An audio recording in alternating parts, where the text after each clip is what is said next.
Test 1 2 testing 1 2 testing 1 2.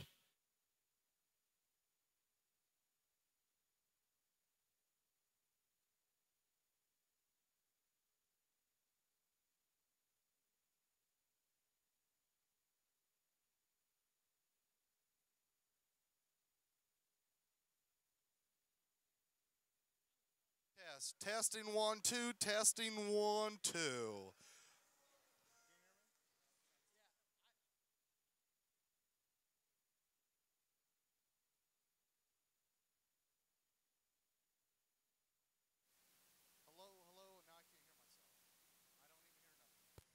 Hello, hello, hello, hello, hello.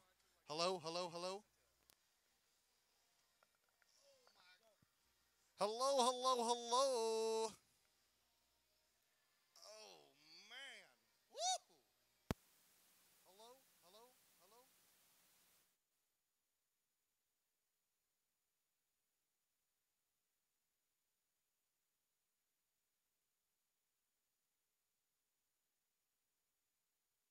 Two, testing, testing, testing.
Test 1 2 testing 1 2.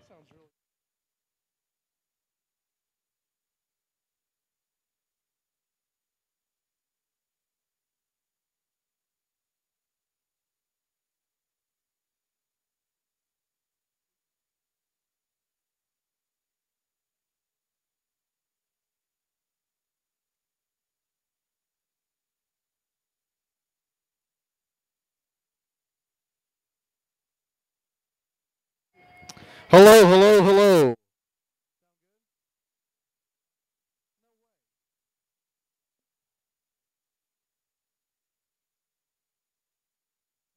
1 2 testing, testing.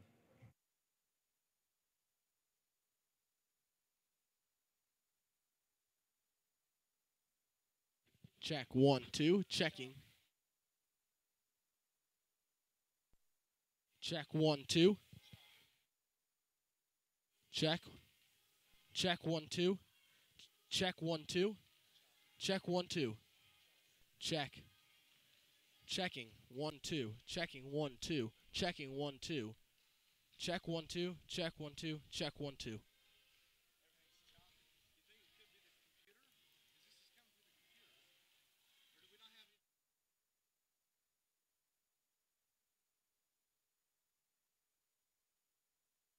Check 1 2.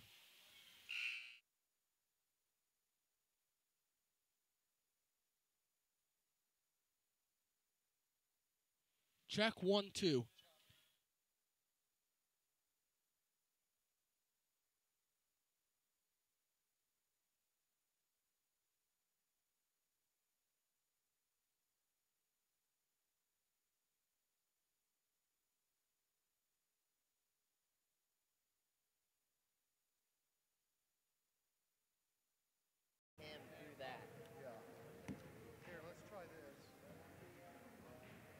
Got this, sound good, sound good, sound good, sound good, sound good. Test, test. I would check. Hello, hello, hello, hello, hello, hello. Sound good? Yeah. I think.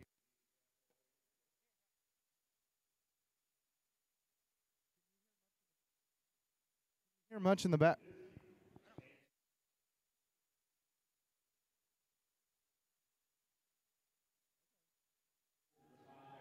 Hello, hello, hello, hello, hello.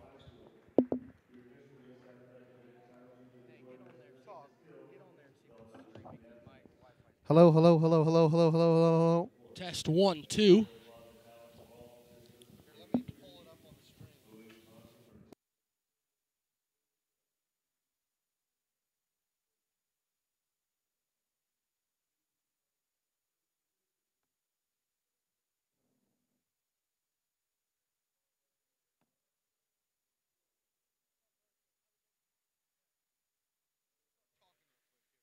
Testing 1, 2. Testing 1, 2.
Testing 1, 2. Testing 1, 2.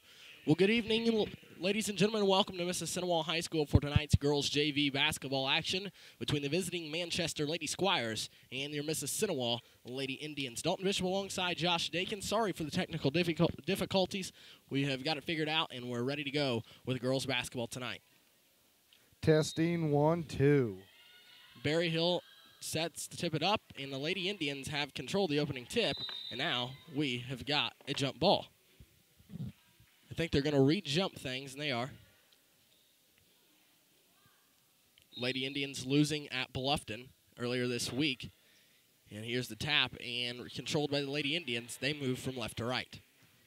Watson swings it over to Lakin Emmons, who had a wide-open three and didn't take it. A cross-court pass to Horvath. She is fouled. And a foul going to go on Lady Squire, number 15, Bailey Mooney.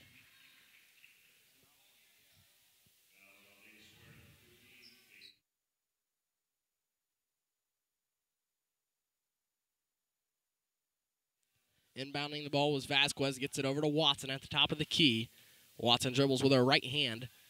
Gets it over to Lakin Emmons. Emmons looks. Inside pass to Berryhill. Had a wide open layup and missed it. Got her own rebound back and put it up off the glass and put it in. Jenna Berryhill with her first 2 points of the game, and the Lady Indians lead by 2. Pressure comes from the Lady Indians, but Manchester breaks it. Has a wide open layup at the other end, and it's blown. Kicks it back out. This is Day. Fought for. Watson comes away with it and then loses control. Now Berryhill gets it, has a wide open. 2 Lady Indians running down the court, and 1 Manchester Lady Squire beat her back and took the ball right away. Yes, she doesn't exactly need to throw that deep of a pass, but still, that's a good look for the Indians to get the steal. Here comes Horvath running the floor. He's got a wide open inside, stops, and brings it back out to Watson, who's going to set up the Lady Indian offense. That's a good decision there by the Indians. Yep. Here is Emmons. Looks. Has Horvath standing wide open in this corner. Now gets it into the far corner to Watson. Back up at the top of the elbow to Emmons. Now she brings it to the top of the key to set up the Lady Indian offense. Right now, we stand at 2-0 with 5:23 left in the opening quarter. And this is good by the Indians just to take their time. They don't need to rush anything here. Just continue to run through the offense. Eventually, you'll get a wide open shot. Emmons stepped out of bounds, and it's good defense by Manchester.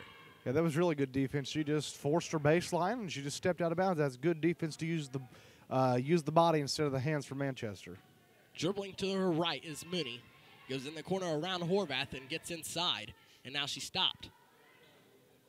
Ball batted away by Berryhill. Josh, something differently that I see out of the Lady Indians tonight that I didn't see from Bluffton. Tonight, they're getting their hands on the ball, deflecting it. Bluffton, they were having a little bit of trouble doing that.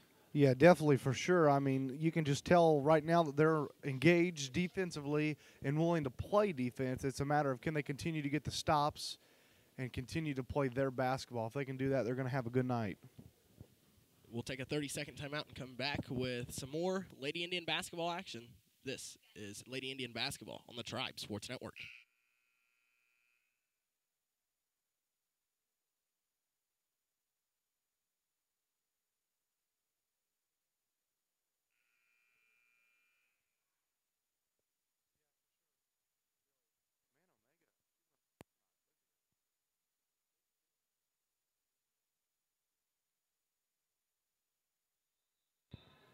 Welcome back to the Tribe Sports Network. Lady Indians lead by 2, and a layup at the other end is missed.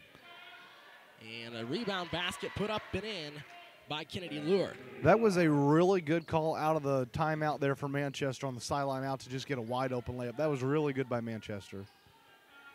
Here's Berryhill at the top of the key, Lake and Emmons. They're taking their time now to get it to Berryhill. Berryhill goes right around her defender and puts up a shot where it's blocked.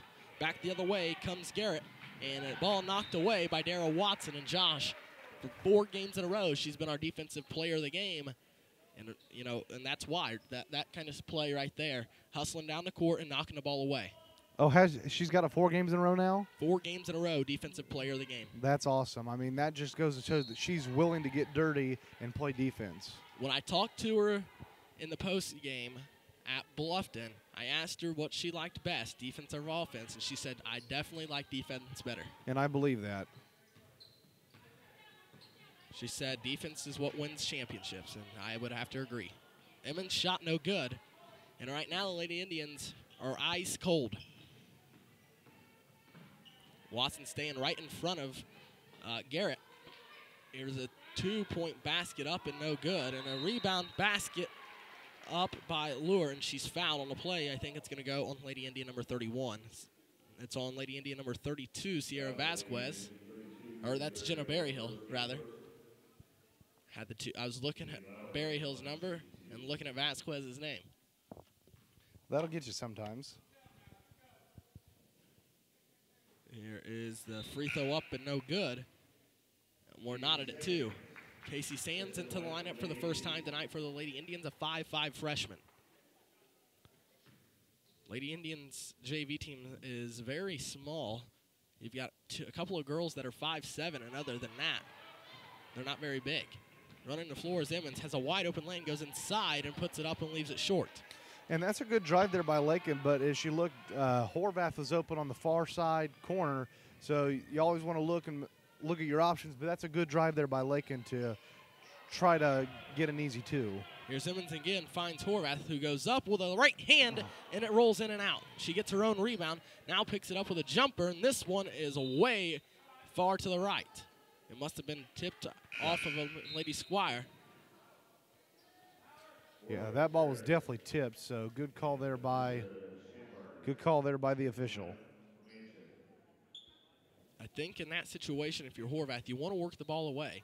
And here's an inbound pass from Watson to Vasquez. She misses it. Watson gets the rebound, and she misses it. Right now, the Lady Indians are colder than cold. I mean, They are freezing. They're colder than yesterday's mashed taters. 2-2, 3:18 left in the opening quarter. And the way things are going, the end of the first quarter score may be 3-2. Yeah, and I mean that just goes to show that that's good defense by both teams. But I want to just go ahead and point out we'll have score updates from the Taylor IU East game. That is a top 15 matchup between the two at Odell Arena tonight. Also, we'll have updates from Western Kentucky and Indiana girls basketball. And we'll just give you some score updates in general as the night continues to roll on.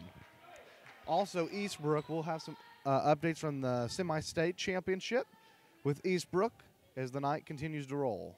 Yeah, and on behalf of the Tribe Sports Network crew and on behalf of the Mississinewa athletic community, we would like to wish Jeff Adamson and the Eastbrook Panthers the best of luck at semi-state and as they move forward the rest of the season. Emmons at the far side, drives to her right, gets it to Sands, now kicks it out to Watson, and now she's going to bring it back out. I like that decision. Emmons brings it back out. I'm liking how the Lady Indians are just being patient with the basketball. Watson throws it inside to Vasquez, and she's finally called for a foul, Mackenzie Day, for holding Vasquez. Yeah, she was hold there a little bit, so that's a good call there by the Indians. Or a good call there by the officials, sorry.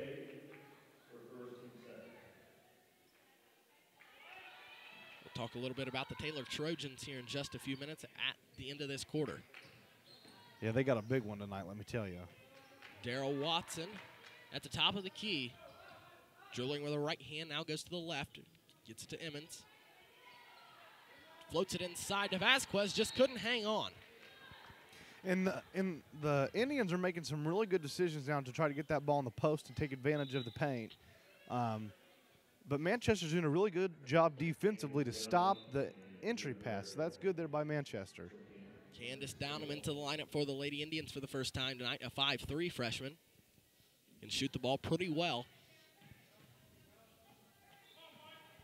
Watson's going to knock. Man, Watson's all over her. I would, if I was a girls basketball player, I would hate for Daryl Watson to defend me. Oh, I agree 100%. And the funny thing is she's got like a broken finger or a torn ligament. Yeah, she's got a torn ligament in her right thumb. And she's still out there hitting them and playing good D.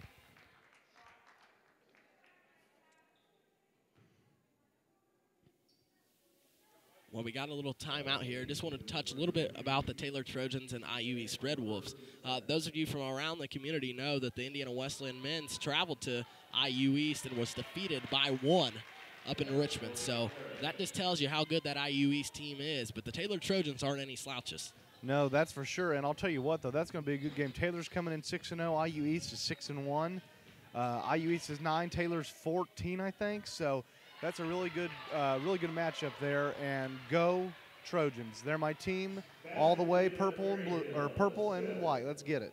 A nice little pass from Downham inside to Berryhill, ties things up at 4. And now Downham takes it away and gets it to Berryhill. She's running the floor, goes inside, and I think she traveled, and she did. She tried to come to a stop and just kind of drug that back foot.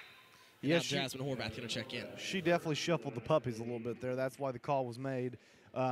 Little too much English on it. Take a little English off. That's a good call there. But, I mean, good decision by Jenna to try to stop, get a shot fake, and get it up. She just could not deliver the goods. Here she is again running the floor and tried to get it to Amaris Hickman, who just checked in for the first time tonight. She's a 5'3" freshman. And that's a good job there by Horvath to just let the ball go. She knew that they threw it. She just kind of guarded the sideline, and that was beautiful there by the Indians.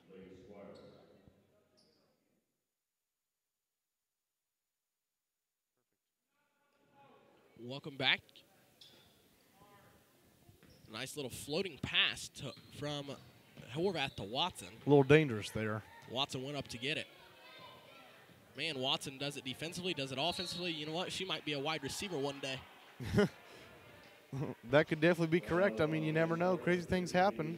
Coach Funk, if Coach Funk would have seen that, he'd have said, man, come be our wide receiver next year while Heisman goes to the quarterback position. Definitely, for sure. And the funny thing about that is we won't talk a whole lot about it since football season's over, but Coach Funk said there could be one of many quarterbacks next year. And if you didn't know, if you didn't read the Tribe Sports Daily blog or whatever you want to call it, congratulations to Cade McCoy on his career-setting, record-breaking career for Cade McCoy, and also season for passing yards, career for passing yards, and touchdown passes. So Cade McCoy is the all-time leader in all those categories, so congratulations to him on, I mean, arguably, well, it is, he's the best quarterback in Mississinewa history. Berryhill has all 6 of the Lady Indians' points in the first quarter here, and we'll talk a little bit more about Cade McCoy here at the end of this quarter. Only 11 seconds left on the clock, so it's just a matter of are they going to get a good shot or not. Watson tried to get it inside. It's going to be a jump ball, and possession going to go to Manchester with 3.5 seconds. And there's nothing wrong with that. I mean, she tried to get a good pass in there. The only good thing about it is Indians are going to come out with the ball in the second quarter. Let's see right here what Manchester tries to do. Are they going to try to throw a long pass, or are they just going to dribble out the clock and, you know, lick their wounds at the end of this first quarter and say this is what we need to do for the second quarter? You know, I think they're going to give it a shot. The 3.5, it's plenty of time. You get a pass, 2 dribbles, take the shot. I mean, it's definitely possible. They might just let it go. They give it a good look at it, too. And at the end of the first quarter, Lady Indians 6, Manchester 4. Now, while we're on the subject, Josh, about Cade McCoy, I just pulled up the article. I was the one that wrote that article. You know, like you said, Mississinewa losing a key element to their offense, and senior Cade McCoy as he leaves as the all-time leader at passing the ball for 5,109 yards in 4 years at the quarterback position. He threw for 56 touchdowns while at Mississinewa. In addition to that, he holds the single-season record with 2,154 yards passing to go along with 26 touchdowns, which he did this season. He was also voted by Coach Funk to earn the Warrior of the Year award last year and this year. He was also voted first-team All-CIC last year and this season. So, like you said, with that being said, the next quarterback in Mississinewa is going to have some shoes to fill, and big shoes to fill. And I just want to say real quick, you think about all these records. He has the single-year record for passing, the single-year record for touchdown passes, the career record for touchdown passes, and the career record for passing. I mean, that's all 4 records as a quarterback. I mean, you can't do any better than a single season and a career. So it's just unbelievable to think that he passed for almost 5,500 yards and, I mean, almost 70 touchdowns. That's ridiculous. And you know what, Josh? Something also that a lot of people don't look at is he only, interceptions. First off, what a nice play by Darrell Watson there. Yeah. Good take to the basket. But let's go back to that. Something a lot of people don't look at is the interceptions. Cade McCoy has only threw 5 interceptions in 2017. In high school, 5 interceptions in a season, that's you can't hardly get much better than that. Well, it's really good when you throw the ball a lot. And, even though the Indians had 3 really good running backs, they threw the ball a lot. They threw the ball way more than an average football team that's in high school usually don't throw the ball. So to think that he only had 5 interceptions this year, and I think he only had 3 interceptions last year. So in the 2 most throwing years for Mississinewa football in the last 40 years, to only throw 8 interceptions total is just unbelievable. And he can't be much over 15 interceptions in his career. So that's crazy to think. That's just crazy. Unbelievable.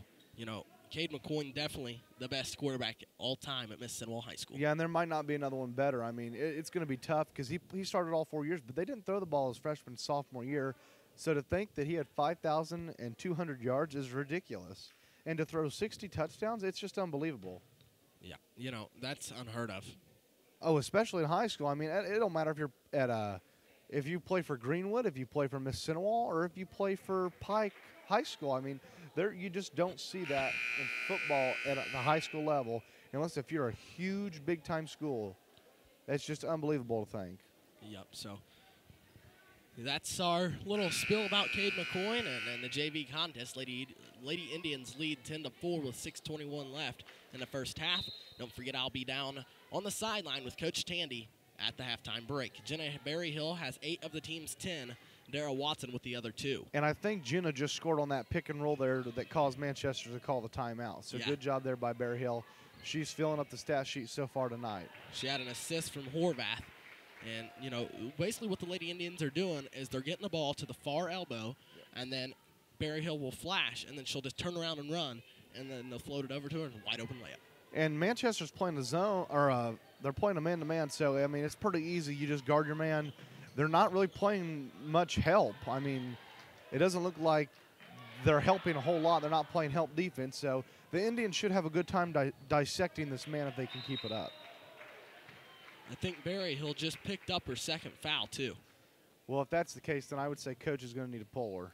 Yeah, Darrell Watson is coming to the scores table, and the foul is going to be on number 15, Candace Downham, not Jenna Berryhill. That's good news for the Indians. I was going to say, you just don't want to risk another foul on arguably your best player right now. Definitely offensively. Oh, most definitely. I agree. Watson returns to the lineup along with Sierra Vasquez. Good job defensively from Candace Downham. I liked how she stepped over to help Berryhill when Berryhill turned to try to come back and get this ball. Downham stepped over and said, provided a body there to where she couldn't just put the ball off the glass. Exactly, and that's just fundamental things that the Indians have been working on in practice. I mean, I've been to portions of the last 4 or 5 practices. I try to go to every practice. With me helping out with the men's basketball program here, it's tough for me to get to everything, but when I can, I see these little things that they've been working on. Basket up and in by number 5, Morgan Parrott. They just fell asleep. I mean, not a huge deal. They just fell asleep. They can get right back out of here to the next defense possession. Watson at the top of the key, dribbles to her left, and she tried to get it to Emmons, but she was defended. Now to Horvath at the top of the key. Horvath looks. She's directing traffic, I think. She called horns, which is one of their plays. Now here's Watson inside, puts it up. That's Vasquez good hustle. comes in and gets the rebound. Lady Indians are just not hitting the baskets underneath. That's good. They're playing good defense. They're playing really good defense. Nice pass from Emmons to Watson. She's going to launch a 3-ball. This one a little off. Horvath gets the rebound, and now she needs to bring it back out, and she does to Berryhill. That's a great decision by Jasmine to get the ball back out and reset the offense. That's just from last year to this year, the experience that she's gained to realize we're not in a good situation. Let's bring it back out. She might be the best player on the JV team overall. Maybe. She can arguably be the best player. If they win a lot of games this year and they're very successful, she will be the MVP because of her hard work. I mean, there's no doubt. She's a hard worker. And she can pull the trigger, too. That 3 a little bit long. And you know what I see that's a night and day difference for the Indians here so far is they are crashing the boards and trying to get rebounds compared to against Bluffton.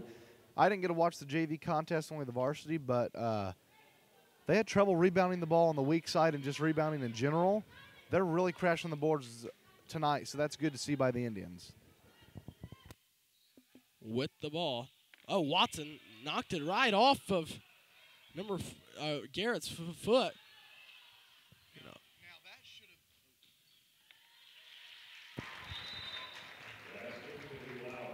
Now, that should have been an in and out because the ball hit off of her leg, and she went out of bounds, came back and grabbed the ball. You can't do that. Yeah, so she threw it off of the Mississinewa player, and she stepped out of bounds. You can't be the first person to touch the ball once you establish yourself out of bounds.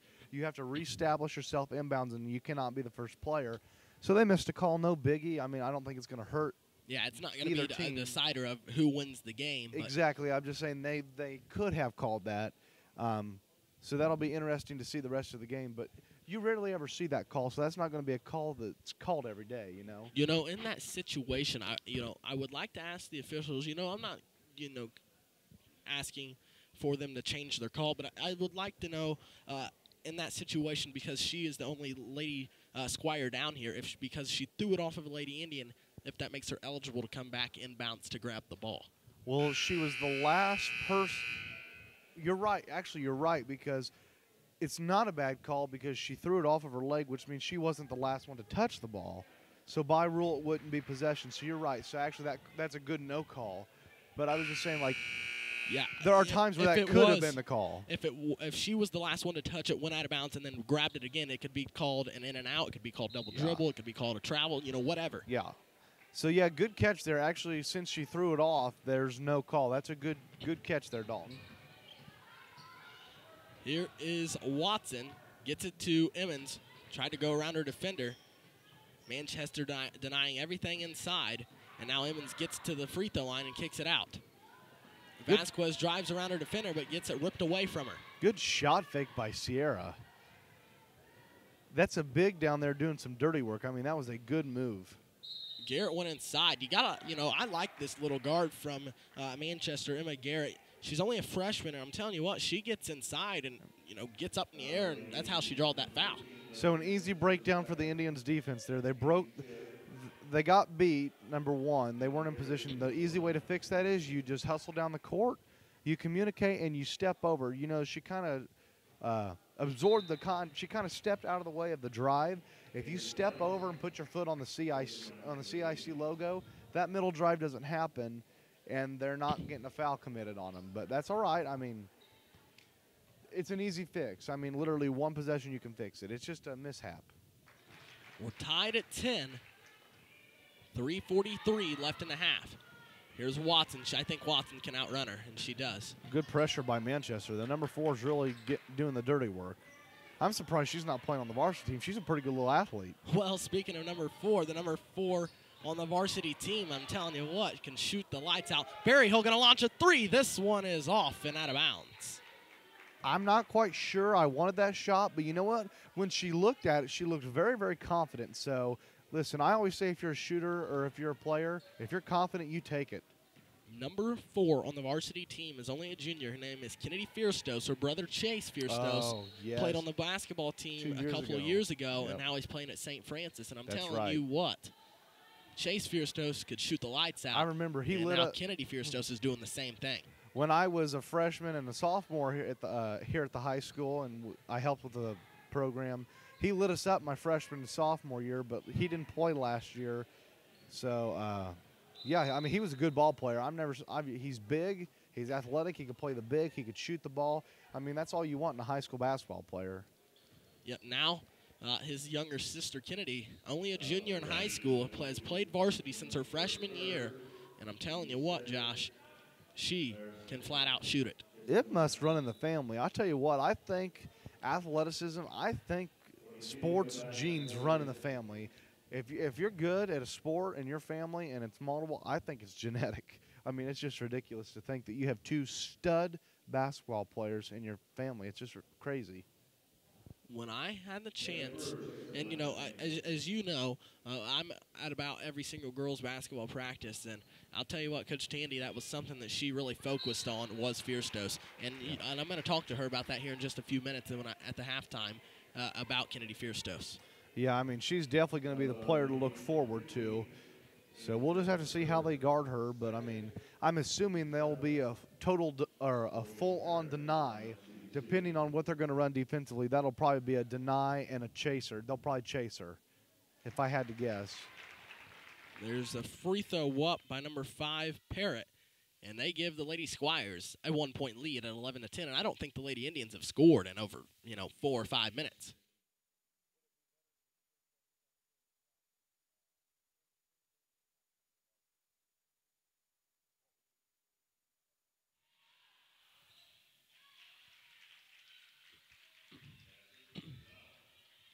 Watson gets it to Horvath. Now Horvath's going to run the point position and get it across half court. Now she's doubled. Gets it over to Watson. And now Watson going to bring it to the top of the key. Nice little move. Watson goes inside. Nice, beautiful pass. And now kicks it out to Horvath. The 3. This one along. Watson goes up and takes it right away. And it's a jump ball and maybe a foul. It's a foul on Lady Squire number 4, Emma Garrett. Darryl Watson got way up in the air and just ripped it right out of her hands and said, "Give me the ball." Watson going to inbound. Inside Berryhill. Gets rid of it, and it's a turnover. And now there's going to be a run out. Hickman running. Shot up. Oh, my goodness. They called a foul on Hickman, and it's probably because she hit her in her leg. That was Gabby Brewer, and now she's going to the line to shoot 2. 13-10, and I'm telling you right now, it's a slow-moving first half for the JV Lady Indians, and they've only scored 10 points in the first half. Free throw up and no good. Still a 1-possession game. After losing to Bluffton on Tuesday, I believe, the Lady Indians ready to bounce back tonight against Manchester, and Watson comes up with the board. Watson running the court, throws a baseball-like pass to Horvath. Nice pass to Berryhill. This one is a 3 and no good.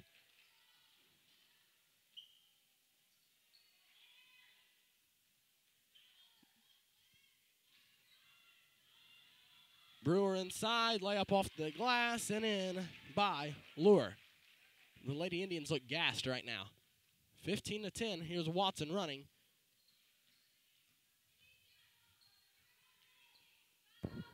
Just a quick update from around the league in college basketball. Virginia Tech leads Washington 71-49 with 11:25 left in the second half. That is a very good game because Virginia Tech came into the season very highly looked upon. I think they could have a good season under Buzz Williams this year, so that's just an update from around the league. Also, Florida State leads Fordham 15-8 with 10:59 left in the first. Turnover by the Lady Indians back the other way. Watson goes in front of her and makes her pick up her dribble. Watson was standing out of bounds, and it was off of her.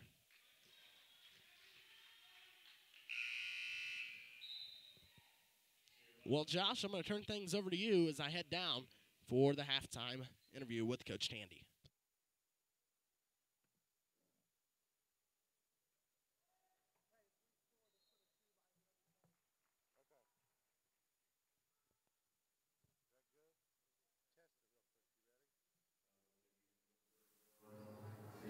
Check 1, 2.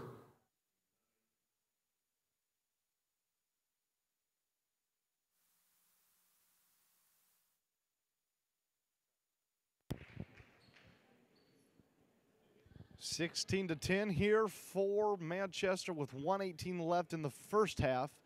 Number 23 is at the line to shoot two. She made the first, missed the second.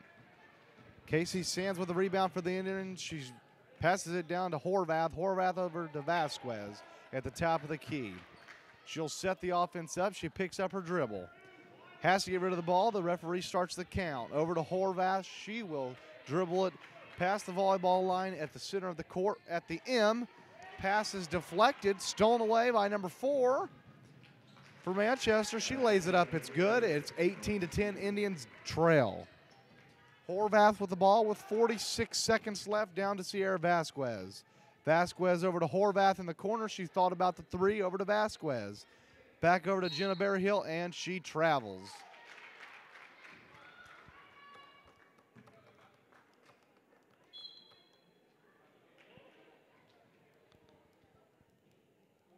And it's going to be a timeout, Indians. It'll be a full timeout. So on the Nicholson Realty scoreboard, Manchester 18, Indians 10. We'll be back in a minute here on the Tribe Sports Network.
We are back here on the Tribe Sports Network, and Manchester brought the ball down. Lays it up, no good. Sierra Vasquez, full court pass to Jasmine Horvath. She lays it up and is no good, and is fouled on the play by number 22 from behind. 18-10 with 19 seconds to go. Horvath at the line to shoot two for the Indians. She's been a fairly good free throw shooter this year, so it'll be exciting to see if she can knock these down, and she airballed the first. That is the announcer's jinx at its best. I give her credit, and then the ghost goes down to tell her. Second free throw's up and is also almost airballed, hits the edge of the rim. She just got to put a little bit more leg into it, and then she's got it. It's going to be Manchester ball after it rolls out of bounds. So with 10 seconds left, I'm assuming Manchester will hold for 1. That's what the coach is saying. That's what the doctor ordered. They get it over to the corner with 5, throw up the 3, no good. Offensive rebound on the weak side for 22. She throws it up at the buzzer, and it's no good. On the Nicholson Realty scoreboard here at the end of 2. Manchester 18, Indians 10. We'll be back in a few minutes with the interview with Coach Tandy on the Tribe Sports Network.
Standing courtside as we await Coach Tandy at the halftime. JV Lady Indians trail 18-10. I just heard some of the coaches down here talking about, the players got to box out. That's one of the biggest problems going on in that first half for the JV team. And I'll send it back upstairs to the guys upstairs, and I'll be ready for Coach Tandy here within the next few minutes.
We are back here on the Tribe Sports Network, and we'll send it down to Dalton Bishop here on the sideline very shortly for the interview with Coach Tandy as the Lady Indians start to head outside of the locker room. Coach Friday and Coach Wilson out down there talking around Dalton right this second.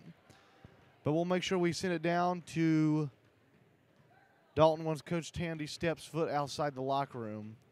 And as we talk about the first half here very quickly, you know, not a very good half for the Lady Indians. Not to demote them or anything, but it just didn't look like they was ready to play here tonight. And as the varsity team talks to the Indians on the court right now, kind of, you know, maybe some motivation or something of that nature just to kind of get the level of intensity back up here in the gym as it's grown kind of quiet. It's just a weird feeling. But we're going to go ahead and send it down to Dalton for the coach's report with Coach Omega Tandy. Josh, just a quick stat here before I get into the interview with Coach Tandy. Manchester went on a 14-0 run to end out that first half, where we stand at 18-10. And now Coach Tandy is joining me. Coach, coming in off of a loss to Bluffton on Tuesday. I know that's not what you wanted. What are some of the things that you feel like could have been a deciding factor in that game? Definitely rebounding. I mean, we have to crash the boards, and we are every day getting better and teaching our girls how to play the game. And right now, they're learning. So I'm very excited to see how they respond today to the adjustments that we've made. And it's a process. Every day we're gonna put in new things, and they're getting better. Coach, I looked at Manchester's roster, and I saw them play a little bit earlier this year. Kennedy Fierstos, number 4, is a junior for them. Man, oh man, we're looking at her. She can shoot the lights out. She can absolutely shoot the ball. I mean, she shoots it quickly. Her feet are perfect when she shoots it. She's a great shooter. Is there something game-wise that you're going to do to try to stop her? We're going to play our style, and we're aware that she's out there, but she's got to be able to hit big shots against us, and we're counting on our defense to stop that. What is something that offensively that you look to focus on tonight? We need to get the ball at the basket. We need to get to the basket, get layups, pound the ball inside, and that'll open up everything else for us. We need to be patient on offense and really execute well, and that's what we look forward to. Coach, when I got back looking at my stats, the games where you have 15-plus turnovers, those are the games that you've lost. Absolutely. We have to take care of the basketball, and that's something that we emphasize every day, and that we make sure that the girls understand the expectation is to have 12 or less turnovers, and that's what we're looking for. Coach, thank you for your time, and we'll talk to you after the game. No problem. Thank you. Back upstairs to Josh. Thank you very much, Dalton. And that's the coach's show, or the coach's talk, presented to you by Nicholson Realty and State Farm. So we're going to go ahead and take another 2-minute timeout. We'll be back for the start of the third quarter here on the Tribe Sports Network.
Welcome back to Mississinewa High School. Start of the second half.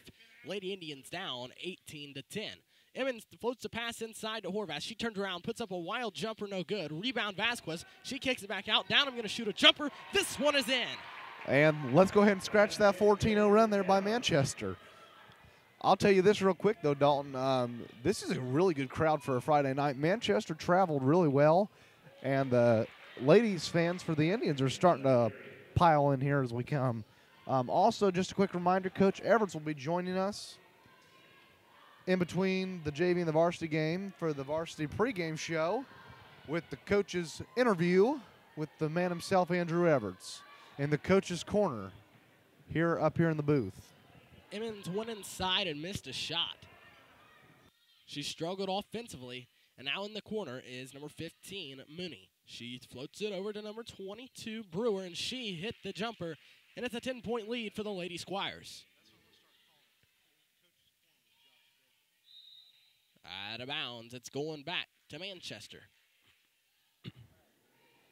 Just a quick note, Josh, I don't know if this has to do with Watson's thumb, but Daryl Watson did not start the second half. She's on the bench. Yeah, and I don't believe she started the first half either. I think she was. She did start the first half. Okay, so yeah, it might be a thumb issue. They might be checking it out. Lewis just got called in here, our trainer, so I wonder if he's maybe going to see if she's all right and ready to go. Yeah, I don't know if it has to do with her thumb or if they're just going to try and change something up and do something different.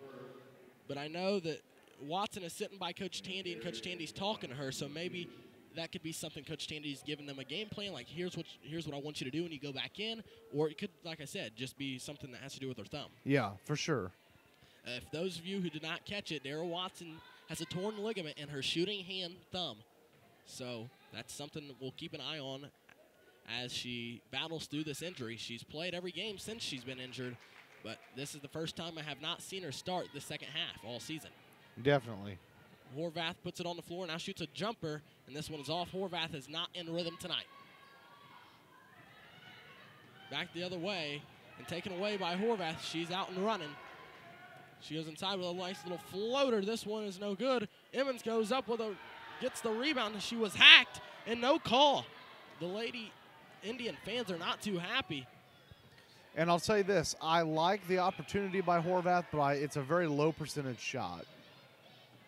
Vasquez goes inside and gets it out to Downham, who launches a three ball. This one is no good.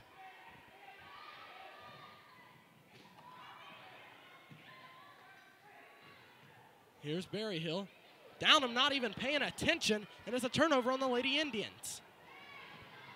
Watson at the scores table, Josh. So she's not hurt. She's getting ready to check in at the scores table. Yeah, and Coach Friday's over there talking to her right now, giving her the diagnosis of what she wants once she gets in.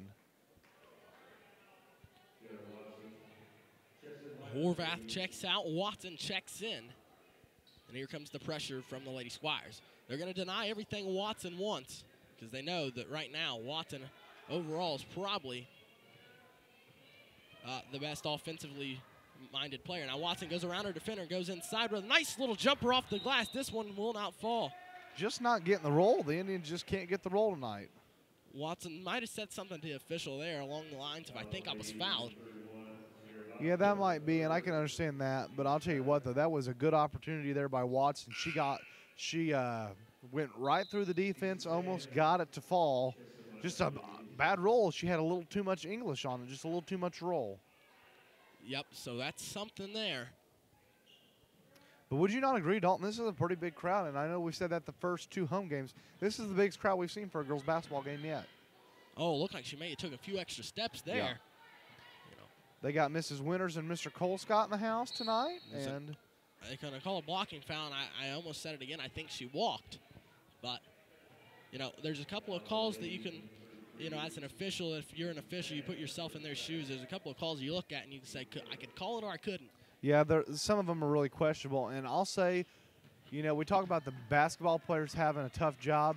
They're in a tougher job on the court than the officials because no matter what you call, you're not going to make everybody happy. So I give them full credit for what they're doing. To be able to have pride to put on the stripes is a lot. Jump ball, possession Manchester. Lady Indians are just not taking care of the ball. Yeah, they're down 13 now. It's starting to get a little rough. Coach Friday's already used 3 timeouts, so she's only got 2 left. So she's got to watch what she calls at this point. But so the JV team lost to Bluffton the other night, correct? For their first loss of the season, they have not lost a home game yet this year. So they're 2-1. Now we're going to have a foul on number 14, Lakin Emmons, and she looked at Coach Friday and said, I didn't do anything. You know, from up here, I didn't see anything significant that she had did. And now Hickman going to check in and replace Emmons because Emmons has 4 fouls.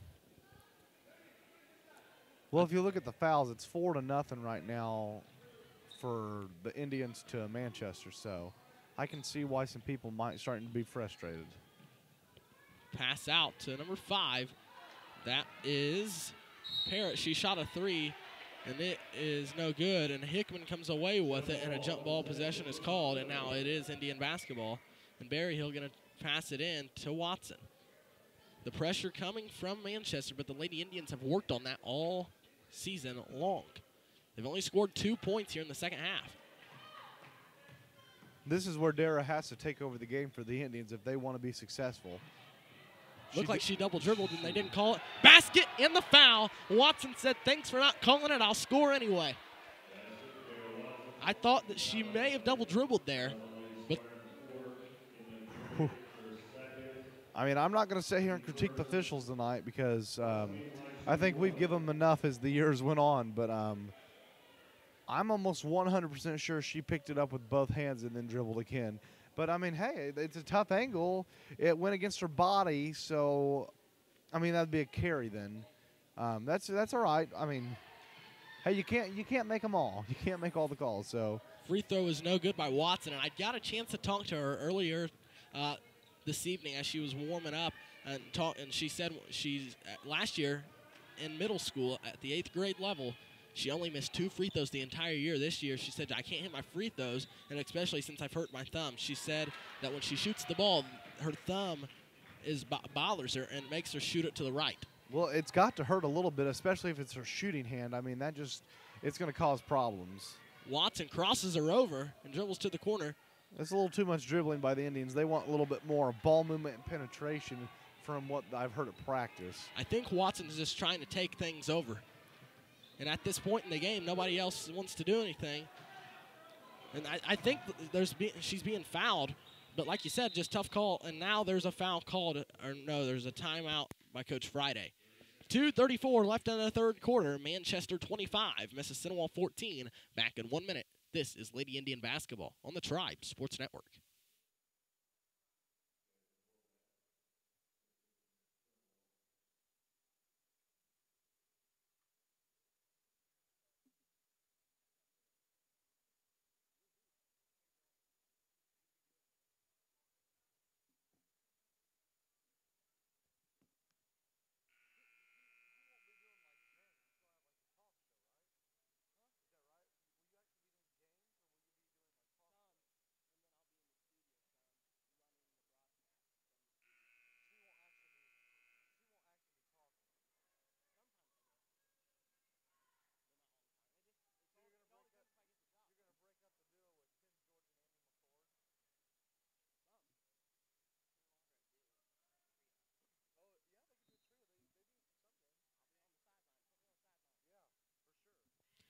Back at Mississinewa High School, Watson dribbles to her right, tries to go around her defender, dribbles it back out, throws it over to Horvath. Horvath is going to launch a deep 3. This one is short and no good. Watson goes to get the rebound, gets it to Berryhill. Berryhill backs around her defender, puts a shot up, and she is fouled. And I'll tell you why Horvath missed that shot. There's 2 simple reasons. Number 1, her momentum was bringing her away, and number 2, she was falling backwards when she was shooting the ball. And that's going to cause a miss just about every time. Also, she didn't hold her follow-through. And I'm going to add a 4th reason. Okay. It's too early in that possession to just go and fire up a 3. Yeah, but I agree with that, but I also understand where the shot's coming from, down 11 with 2 to go in the third. I do agree. I think it's a little early, but, I mean, she's one of those girls that has the green light, so – Berryhill misses both free throws, and that's something that they worked on yesterday in practice. Run, shoot free throws, run, shoot free throws. And right now, you know, they're not hitting their free throws, and that's what loses you the games down in the stretch. And right there, the problem there was no help side, and Jasmine was late to get into the help side. You know, for boys basketball, as me being an assistant or a helper, we teach on the line, up the line. She was not on the line, nor was she up the line. She's got to be on the line at all times. Watson shoots a three, this one long. Hickman comes down with the rebound, throws it back out, and a turnover. Lady Indians just not making good decisions with the basketball. Yeah, nothing against them. They just don't look all there tonight. They look maybe tired or maybe not all in it. Maybe they don't look as sharp as they usually do. And you know what? Only being down 13 in the third quarter, you still got a whole quarter to play, but your defense has got to step up. Tonight must be alum night because I've seen quite a few alum in the building, or administrative night, because you got Jack Colescott, and you got Leslie Winters, you got Mr. Powell, our old superintendent. I assume Mr. McKenzie will be in attendance tonight, the superintendent. You got Mike Scott and a bunch of others here tonight from the staff or administrative part of Mississinewa. A shot up and good by Manchester. And Watson goes inside. I think she got fouled, and she was not. And a basket underneath is missed by Vasquez. Just an unfortunate roll there, but good pass, good find. And another missed layup, but that one was contested. And they called a foul on Berryhill, and you know, the Lady Indians defense has just got to step up. Yeah, they have to step up a little bit. The only way they're going to win this ball game is due to defense, because the offense is struggling. You got to continue to make shots if you want to press the lead. Lady Indians are struggling, like you said, offensively, but I'm telling you right now, they're not giving up. They're definitely giving 100%, but they're not giving up. And an air ball by Manchester on the free throw. George Tandy in the house, the husband of girls varsity basketball coach Omega Tandy.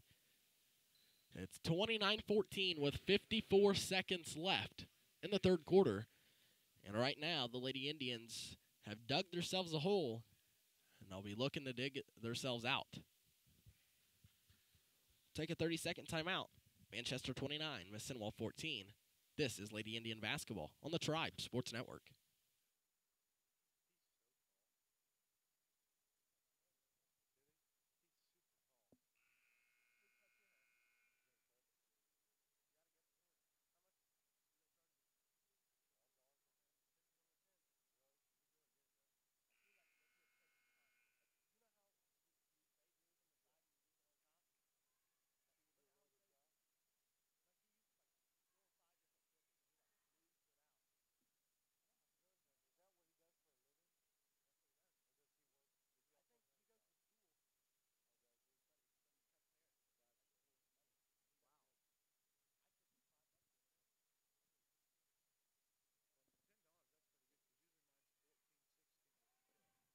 His isn't.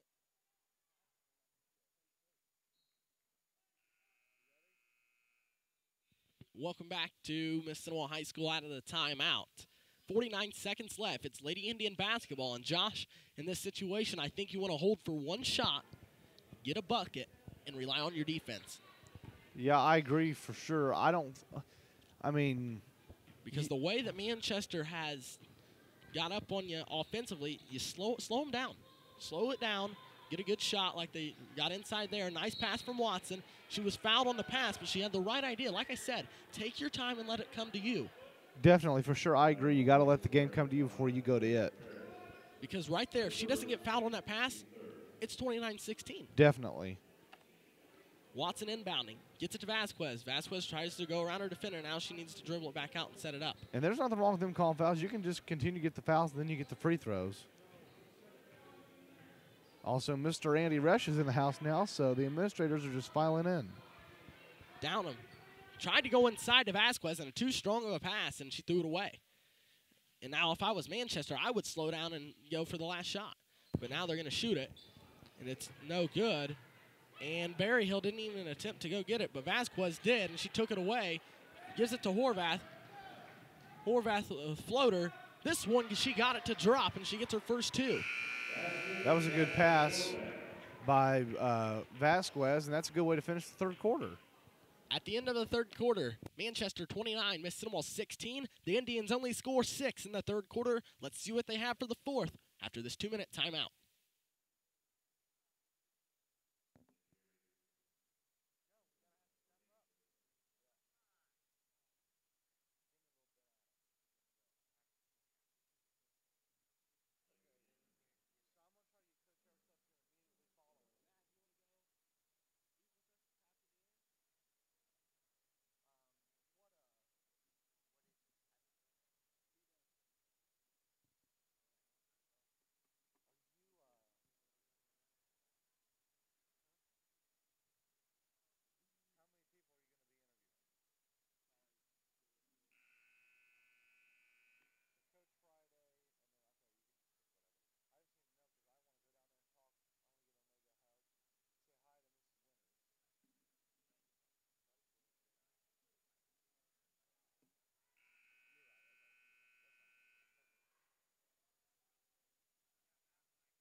Welcome back to Mississinewa High School. Parrott goes inside with a nice little Euro step and missed it, and a rebound. Fought for. Downham comes away with it. She needs to look up. She's got Horvath. Horvath stops. Jumper. No. And I don't like that shot because it's too quick and you're forcing it. A little bit of a force, but it was in rhythm, so I'll give her that much. You've got to slow things down and get good shots. She just went right around her defender and put it in the basket like she was standing in quicksand. Here comes Watson. Throws it over to Berryhill. Berryhill tries to go inside. Back out to Watson. Watson at the top of the key. Nice little juke. Goes inside.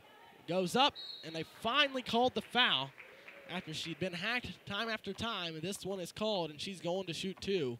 And like we said, when she goes to the line, her thumb bothers her by the way she has to hold the basketball. You know, she was hitting them while warming up, and then she was missing them. Let's see if she can hit these 2. Yep.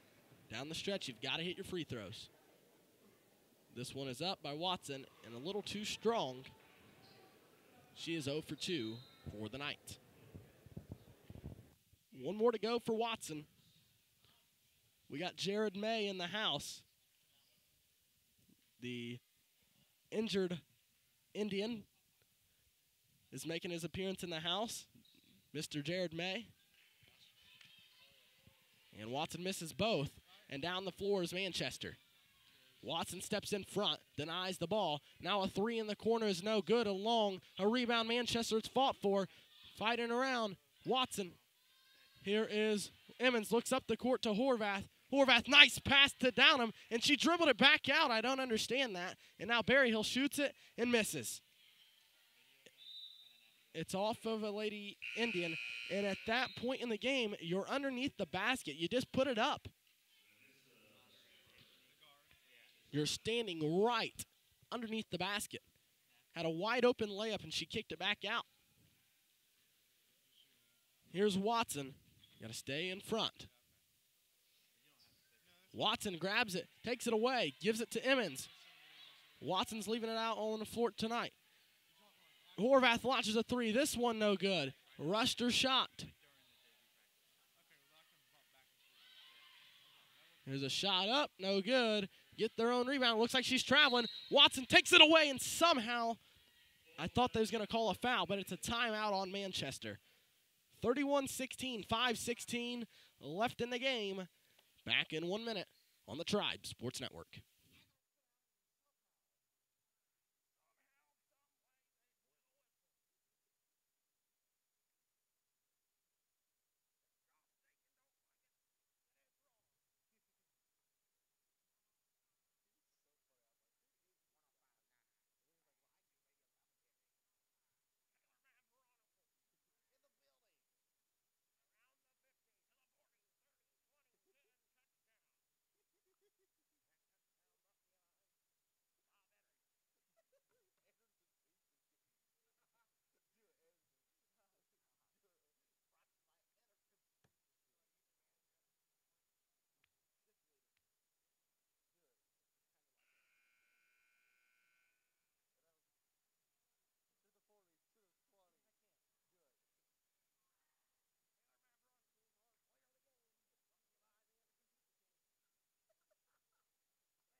Welcome back to Mississinewa High School. Emmons defends. Kicks it out. Inside, floater off the glass, no good, but the Lady Indians, for some reason, can't get a rebound, and a foul is called. I want to just give a quick shout-out to Mr. Ben Adams of 105.9 The Bash. Oh, what a great job he does announcing over yonder. We've got a player down in pain of her elbow. That is number 23, Kennedy Lure. She went up, and I thought there was a block, but she's on the floor. Her elbow's hurting her.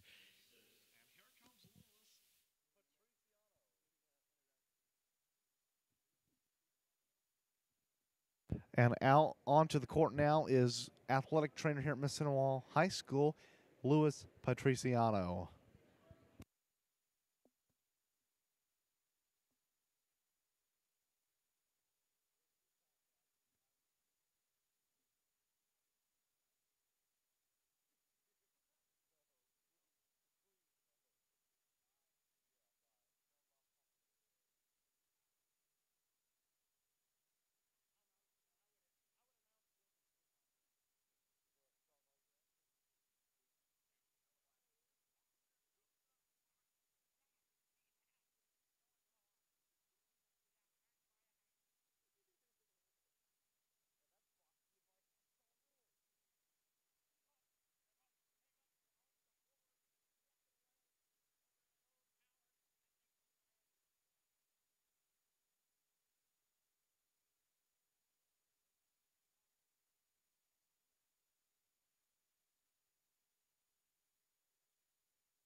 After a missed free throw by Parrott, she hits the second one, and it's a 16-point lead. Watson the She's other from way, Australia.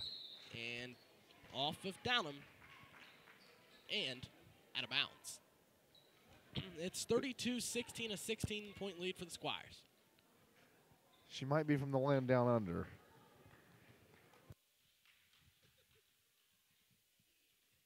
Watson playing great defense. Kicks it out. Here is number 22, Brewer. Kicks it out to Schambarger. Schambarger over to Day and taken away by Watson, and she brings it back out. A smart decision. Watson throws it over to Horvath. Horvath around her defender, floats it up, left it short. Emmons gets the rebound, knocked to the floor. Horvath back up again, misses it. Knocked away by Emmons, and right now, Jasmine Horvath is just not in the offensive groove. Number 31, Sierra Vasquez, back into the lineup.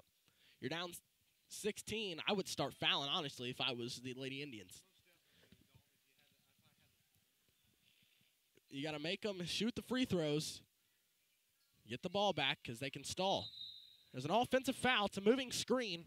Going to be called on number 20, Mackenzie Day.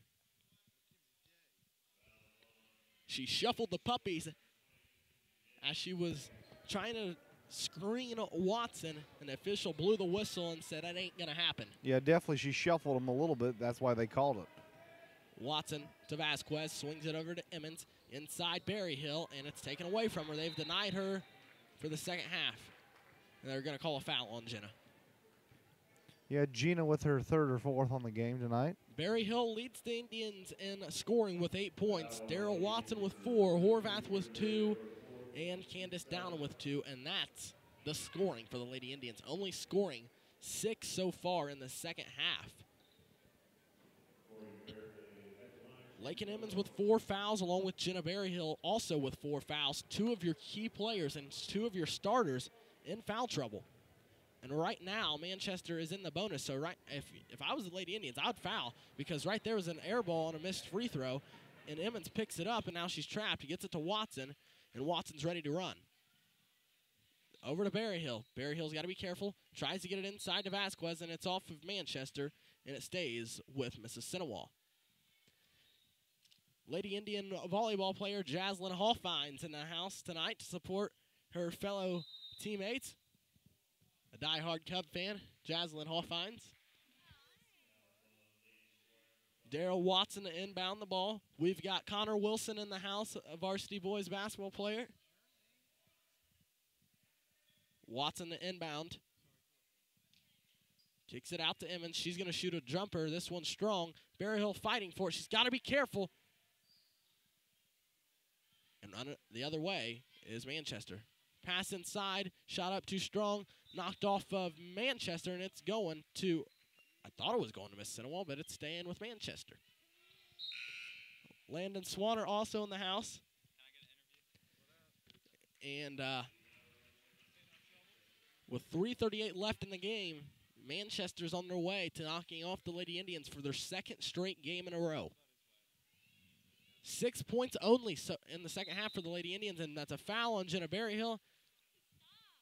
And I think she's going to foul out. Fouls on Lady Indian number 30, Jasmine Horvath. Horvath took the foul.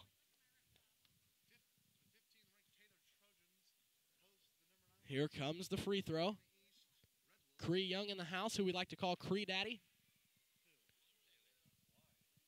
At the free throw line is number 22, I believe. I can't see her other number, but I think it's 22.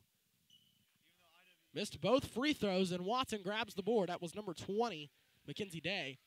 And Watson across half court gets it in the corner to Berryhill. Berryhill's got to get out of the corner, kicks it out to Watson. Emmons, free throw line jumper, turns around, puts it in.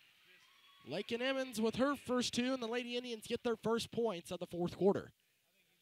I would start fouling if I was Mississinewa or try to get a steal.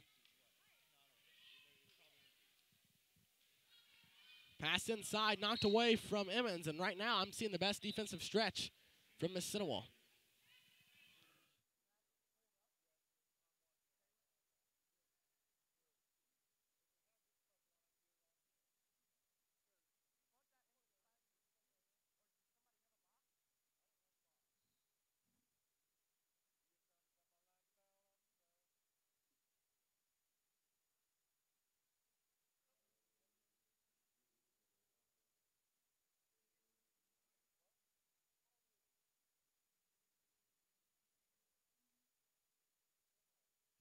At the free throw line is number 4, Emma Garrett. Free throws up and good, and it's 18-13, Manchester with the lead. One more free throw to come, and the Lady Indians are knocking on the door of their second straight loss. Here comes the free throw. This one's up, and this one is good. And she nails both of them, and here comes Watson. The Lady Indians have got to go. Watson lost control of it. Now Vasquez picks it up, goes inside, and it's an offensive foul on Sierra Vasquez.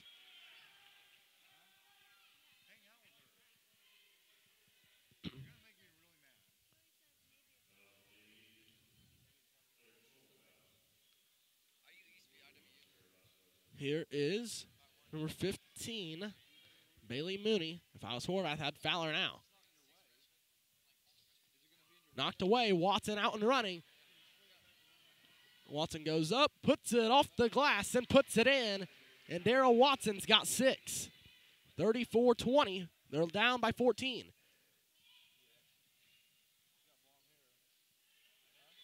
Here is Mooney. Goes inside. Shot up and no good. Rebound fought for. And it's going to be jump ball. Possession's going to go to Mississinewa. The Lady Indians have a little bit of momentum going here in the fourth quarter. Taylor Trojans just tipped up with IU East. It's tied at 6. Watson picks it up at half court at the top of the key, dribbles with her left hand. Back to the right, looks to get it to Emmons, and now she does. Tried to get it inside to Vasquez, and it's a turnover and now a foul. And Day's going to the line for a 1-and-1. I think that's Vasquez's 5th. That is her 5th foul, and she is fouled out of the game. And let's see who's going to go in.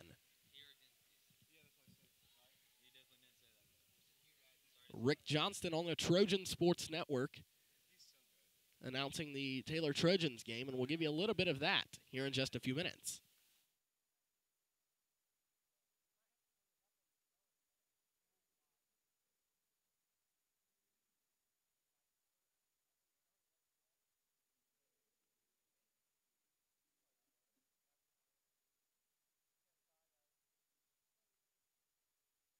At the line is Day.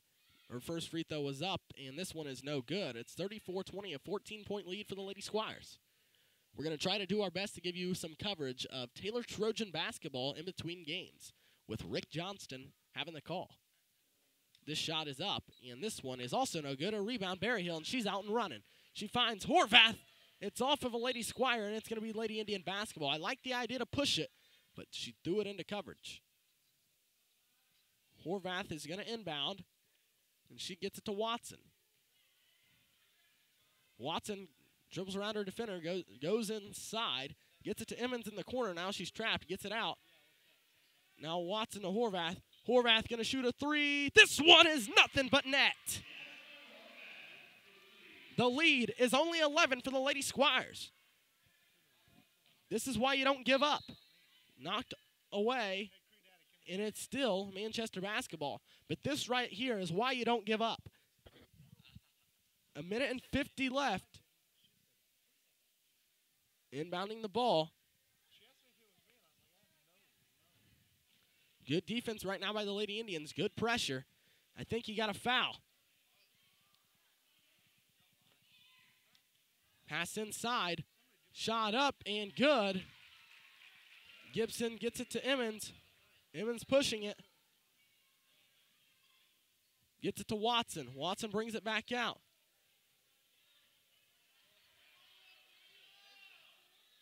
Watson to her left to Horvath. Horvath brings it out. It's knocked away. Floats it up to Watson. Watson over to Emmons. And it's a turnover and back the other way. A blocking foul.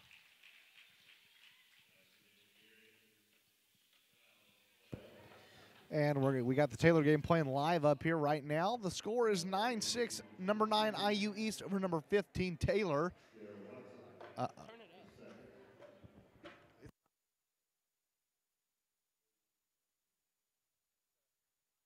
It's an air ball, and the possession goes back to IU East. They're on a 5-0 burst after Taylor went up 6. Finish off this game. And it is 38-23. Indians down with 55 to go here in the fourth quarter.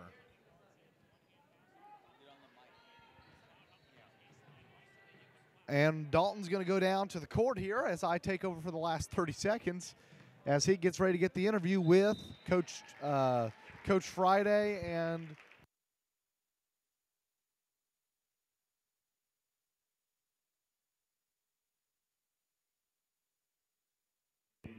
so we're going to finish out this, and we're going to send it down to Dalton for the interview with Coach Friday, Coach Friday, and then 2 players, Jasmine Horvath and Dara Watson. We'll send it down to Dalton right now. Thanks, Josh. We're going to also, in between games, let you hear a little bit of the Taylor Trojan basketball game. We'll do our best to give you some of the coverage of that. And also, we'll have head coach Andrew Everts from the boys basketball team up here to get an interview with Josh. And as I head down to the sideline now, I'll send it back to Josh. Thank you very much, Dalton. And as we go ahead and wrap up this game here from Friedenberger Court,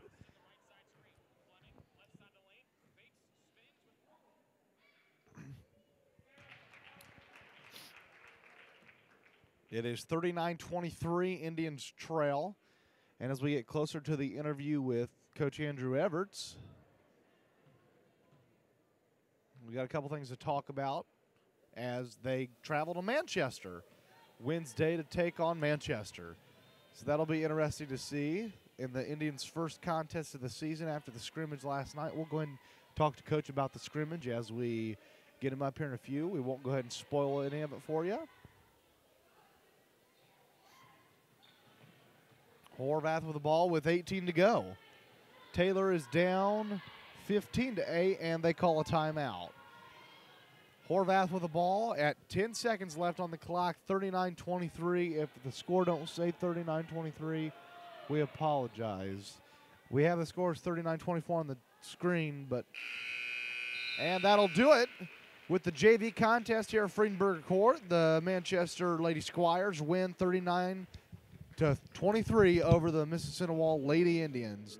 And we're going to go ahead and take a 1-minute timeout, and then we'll be back with Coach Everts here on the Tribe Sports Network.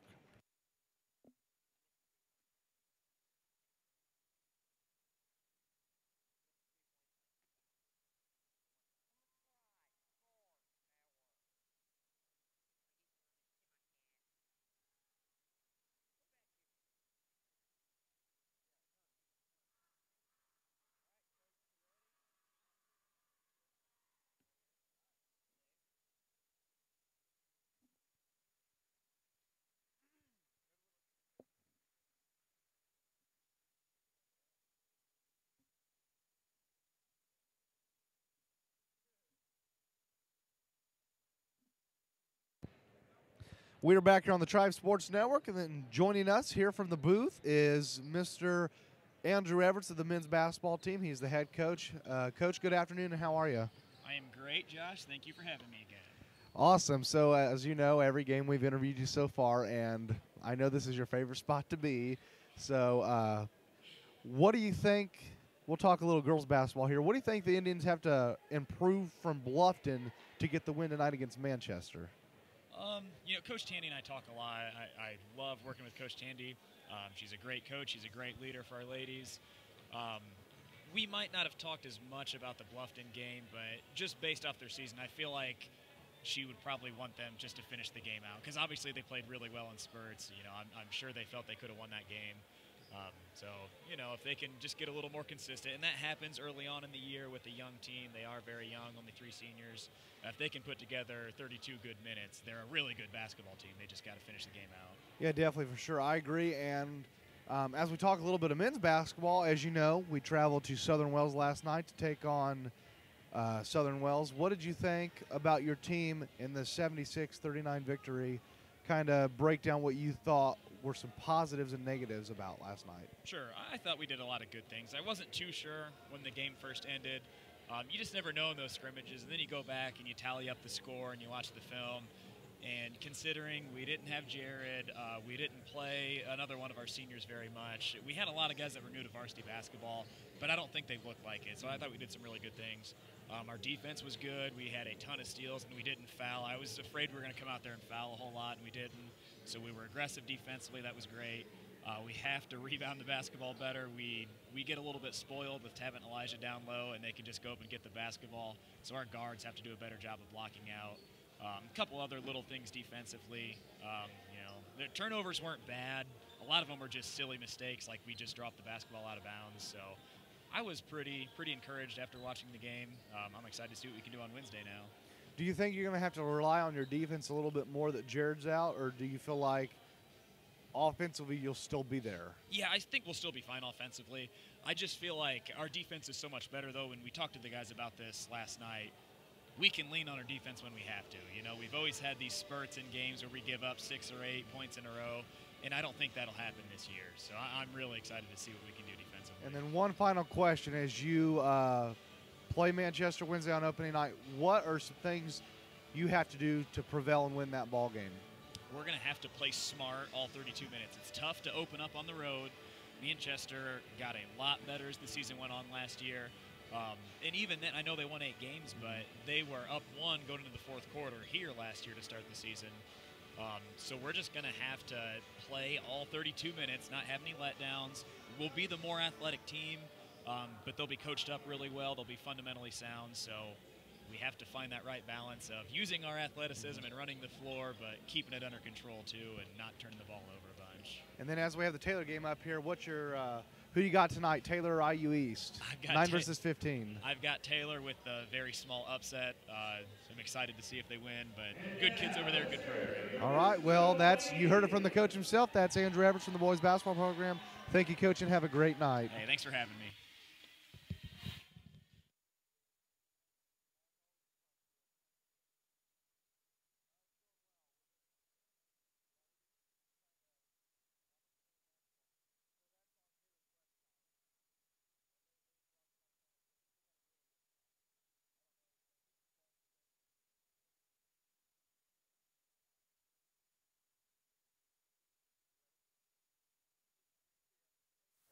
So much, Josh. Coach Friday going to join me here in just a few minutes, along with Daryl Watson and Jasmine Horvath as I wait on Coach Friday. Here she comes.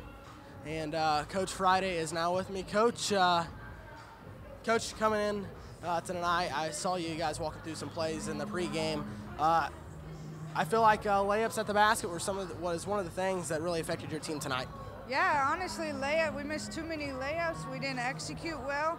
Honestly, we flat out didn't play very hard at all. So I'm pretty disappointed in that, but hopefully tomorrow we'll come back and we'll have more energy and we'll be able to put away a game.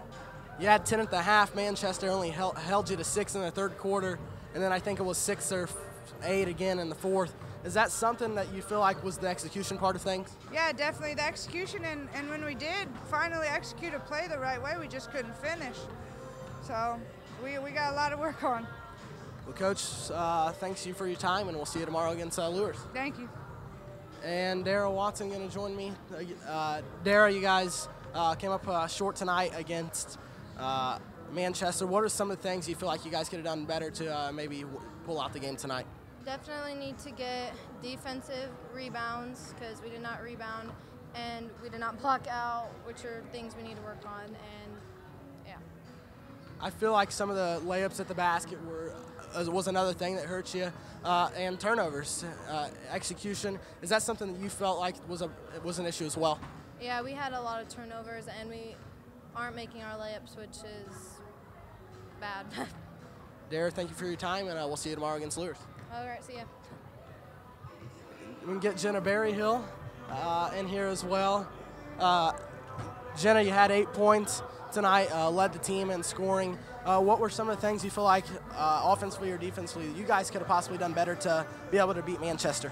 I think we could have rebounded and blocked out a lot better. Do you feel like execution and some of the missed layups at the basket was also an issue? Yes. Jenna, thank you for your time, and we'll see you tomorrow against Lures. Thank you. And then Jasmine Horvath is our last Lady Indian from the JV team. We'll talk to Jasmine. You guys struggled tonight against Manchester. You fell up short tonight. What were some of the things you feel like you guys could have done better to maybe pull the game out tonight? Rebound, energy, and effort. The same thing we struggled with the past 2 games.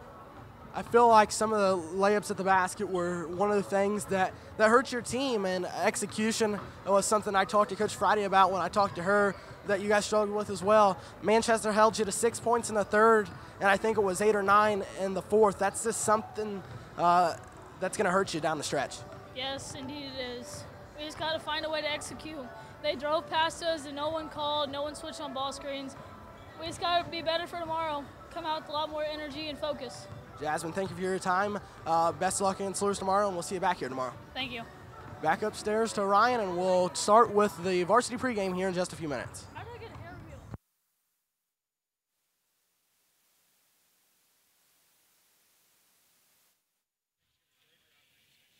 Thanks, Dalton. We'll be back in a few with the varsity setup. This is the Tribe Sports Network.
Seventh turnover for Taylor here in the first half matches the total from IU East. Neither team, though, has been able to score a point off of their opponent's miscues here in the first 15 minutes of play. 4:45 to go before halftime. Number 9 IU East with the ball. They lead by 3 against number 15 Taylor. Claypool, baseline right, denied a good look there by Fleming. Right side high to Huffman, inside the arc, left side to McKay, goes in over Degenkolb. Shot might have been altered. It's rebounded by McLeod of Taylor. That's James's third rebound. Taylor with an opportunity to tie or cut the deficit to 1. Rollins off a screen, they call McLeod for the moving screen. And then Fleming taps his chest saying that one was on.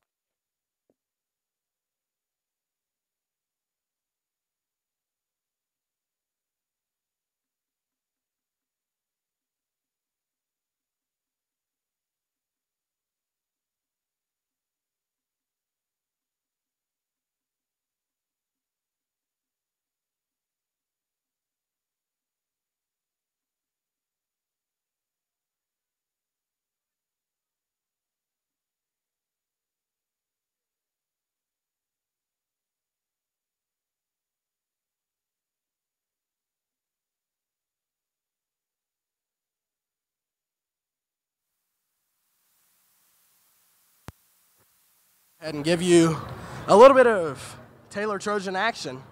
Front court players, each with 2 fouls. 3 men in the backcourt here for IU East. Peterson, the new man in off the bench, has got some tape around that left wrist and left thumb. IU East will back off the pressure as Fleming will bounce to Degenkolb left side high. Taylor with the ball down 3-4 minutes to go first half. Degenkolb drives, stops mid-post right, looking for an outlet, pivoting, and then sends it outside the arc to Fleming. Left side screen from Ingersoll. Fleming got into Thomas. Jets one to the left corner to Hendricks. 1 dribble, got to 2 feet, stops, and then sends up top to Fleming with 4. With 3, with 2, Fleming spins, fades away, free throw line, jump shot off the left side of the rim, and Thomas pulls down his team, his game high, 9th rebound of the night.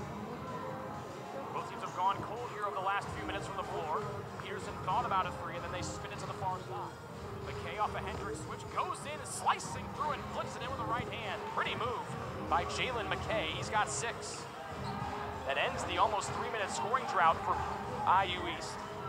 Push their lead back to 5, 29-24. Taylor shooting just 33% from the field. IU East at 46. Out to Ingersoll, who measures a 3. It's off the back rim. Crow leaps in there, back taps it out over to Mason Degenkolb. Taylor just 1 of 7 from 3-point range tonight, missing their last 5 in a row. IU East, though, has only made one 3-point shot as well. They've made 2 more field goals compared to the Trojans and also have outscored them by 1 at the line. That's how you lead by 5. Math is fun.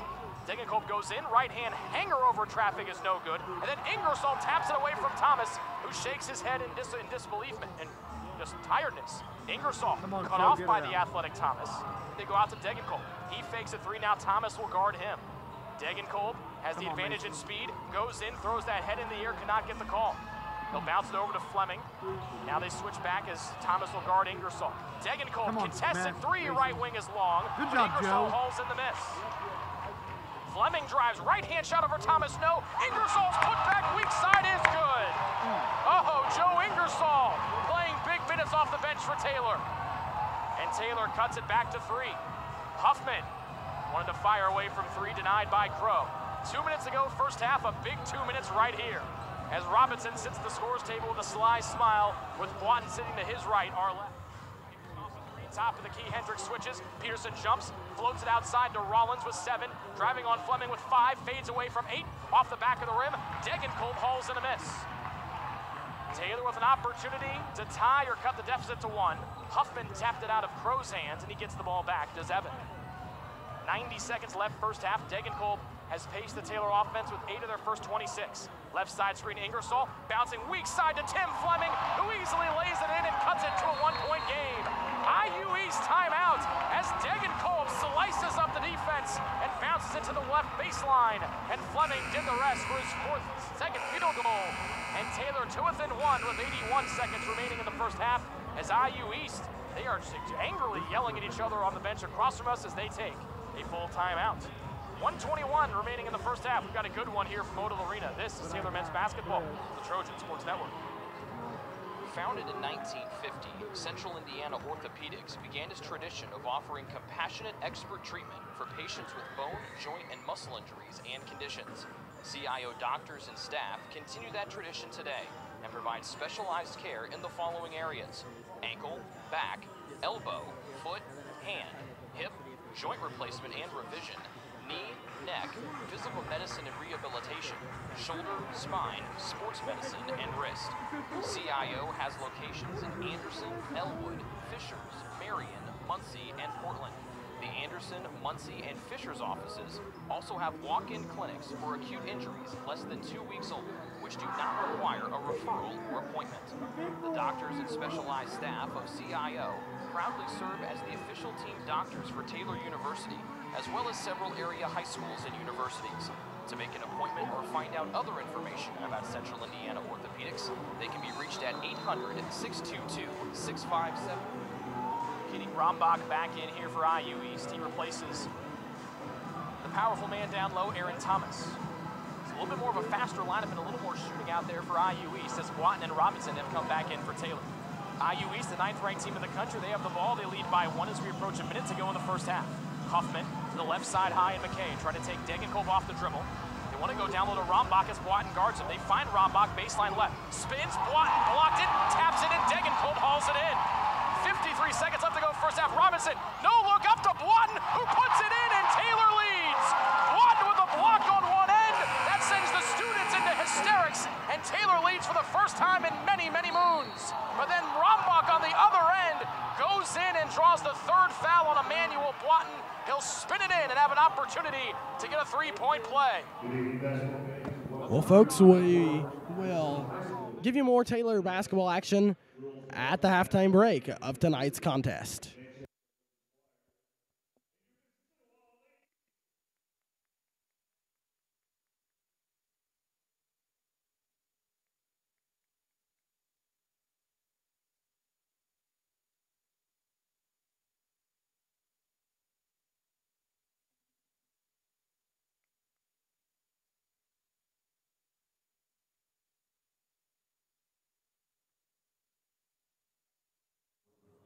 This time I ask everyone to please rise.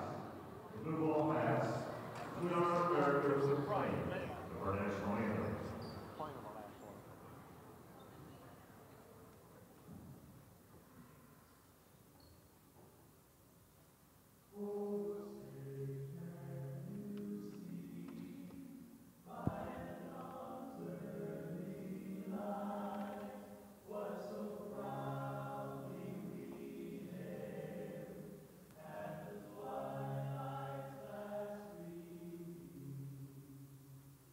Whose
Welcome back to Mississinewa High School. We're ready to get the varsity action underway from Gas City. The Lady Indians set to tip things up with the Manchester Squires. Here's the tip, controlled by the Lady Indians. They move from left to right with Elena Webb. Webb in the corner to Bartell. Pressure coming from Manchester, an early turnover on the Lady Indians. That's their first of the game, and here we go. Back the other way was Fierstos, and she dove out of bounds, and it's a turnover on Manchester. That's their first.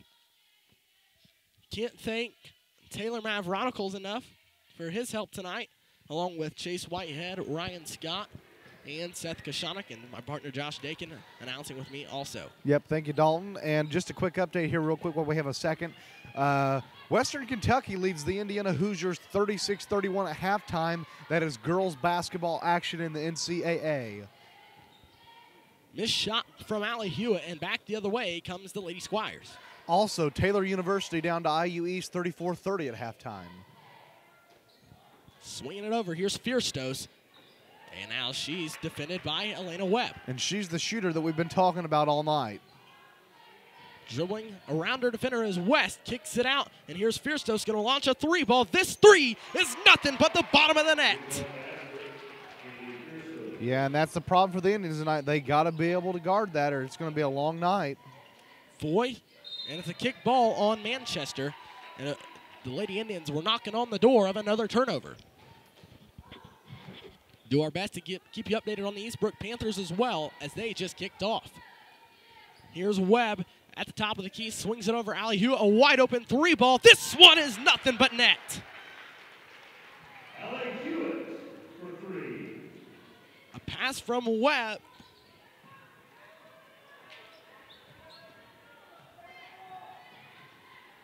Gets her first assist. Here's West, defended by Bartell, and she stepped out of bounds. The ball's going back to the Lady Indians. And just a correction, sorry. IU East leads Taylor 35-30 at halftime. Inbounding the ball as Bartell gets it to Webb at the top of the key. Swings it across court to Allie Hewitt, who was hitting the head. And now Bartell steps back for a three ball. This one is no good. We got an Eastbrook update. Woodland strikes first. On a 15-yard run, the PAT is blocked. Woodland 6, Eastbrook nothing, with 3:48 to play in the half. Emma West gets her first two, and she floats a pass into Foy, and it's going to be a jump ball possession going to go to Manchester. And Erica's shaking up on the play. Slow to get up, and it's her knee. And she does have a torn muscle in her knee that she's going to play the rest of the season through. I don't think you'll see Foy during volleyball or during softball. You will not, because she's going to have surgery at the end of the basketball season that will take her out for softball season. With the basketball is Hatfield. Swings it over. Fierstos going to launch another three, and it's back-to-back threes for Kennedy Fierstos. 6 points for her. Here's Webb. Dribbles to her right, stops, picks up her dribble to Bartell. She's going to try to trade a three, and this one's no good. Plank with the offensive board, and she's fouled. So Holly Plank with the rebound. Give her her first rebound of the game. It's 8-3, and let's see what Plank can do from the line. Another update here real quick. The Pistons of Detroit lead the Indianapolis Pacers 49-34 in the second quarter. Plank misses a first free throw.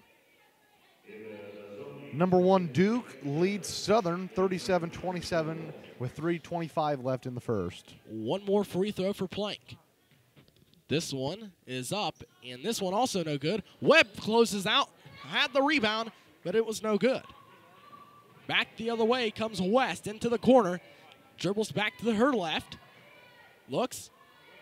Cross-court pass to Bozzoni. Now West. She tried to step back for a three. Was defended well. In the corner, here's Hatfield. Hatfield over to Bozzoni. Now to. And a rebound to Allie Plank with the block. Here's Bartell, brings it out. Turner. Turner pass to Bartell. Tell you what, she thought about pulling it too. Netta did. Webb to Netta Turner. That's Turner's in range. Pass inside to Bartell. She missed the layup. little too much sauce there on it for her. It was a little too spicy. 8-3 with the basketball is Sydney Day. Passes it over to Hatfield, who shoots a three, and it's no good, and a Webb comes down with the board. And Manchester's going to want to shoot that ball, it looks like. Good hustle by Netta Cheddar. Good hustle by Bartell. Good hustle by Elena Webb. Jump ball possession's going to Mississinewa, but like you said, good hustle from both sides. At the halftime again, IU East leads the Taylor Trojans 35-30. Erica Foy back into the lineup to replace Hallie Plank. I think that's something you're going to see all night, is just continued substitutions. McKee also into the lineup. That's Riley McKee. Gets it to Webb, cross court to Netta Turner, whose eyes a three ball. This one a little too strong. The Lady Indians start the game 1 for 6. They're taking good shots, though, so I give them that much credit. Bizzoni shoots a three and an offensive rebound for Manchester. They can't let them rebound the ball like that. They're letting them rebound at will. Here's a shot inside by number 22, Sydney Day, and it was no good. The jump ball possession going to Manchester.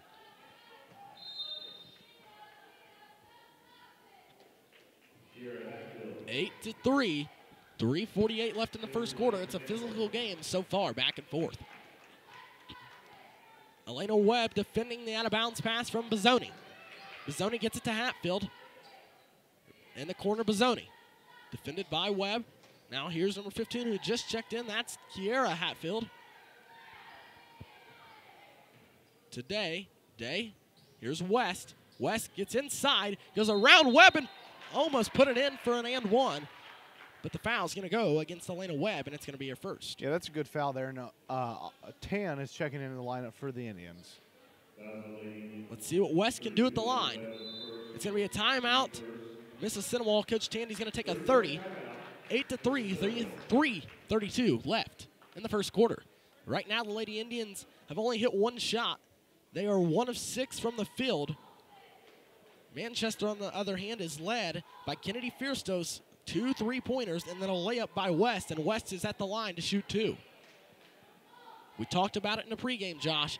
Kennedy Fierstos, you can't leave her open or she's going to make you pay, and Coach Tandy said that they're going to play their own defense, but once Fierstos hits 2 or 3 or 4, got to change it. Then we're going to change it. We're going to start guarding her. You're going to have to change it. Now, you always want to play your system and your own thing, but eventually you're going to have to go with what's going to lock down the best shooter. So I heard her tell her girls, 4's the limit. After she hits 4, you better get on her. Yeah, definitely. I agree. I mean, I think 4's too many because you can't leave their best shooter open for 4. So West with a free throw who left it short, and it rolled in. And I just want to say the last couple days, Coach Omega has did a fantastic job at getting her girls ready for tonight and tomorrow. They're not looking past tonight to get to tomorrow. They're taking care of tonight before they get to tomorrow, and that's what I think is best about her staff, worrying about one game at a time and not overlooking any opponent. And West nails both free throws. Here's Turner. Oh, good pass. Trying to get it inside to Foy, and it's another Lady Indian turnover. That's only their second turnover of the game. Here's West. Dribbles to her right. Defended by Allie Hewitt. The Lady Indians in a 2-3 zone. That was a good idea there, though, by the Indians. Lady Indians have had success with the 2-3 zone all season. Inside West, kicks it out. Here's Bizzoni, a wide open 3. This one is no good. Allie Hewitt with the rebound, and now I think she's fouled and no call. Coach Tandy looks at the officials as to where was the foul.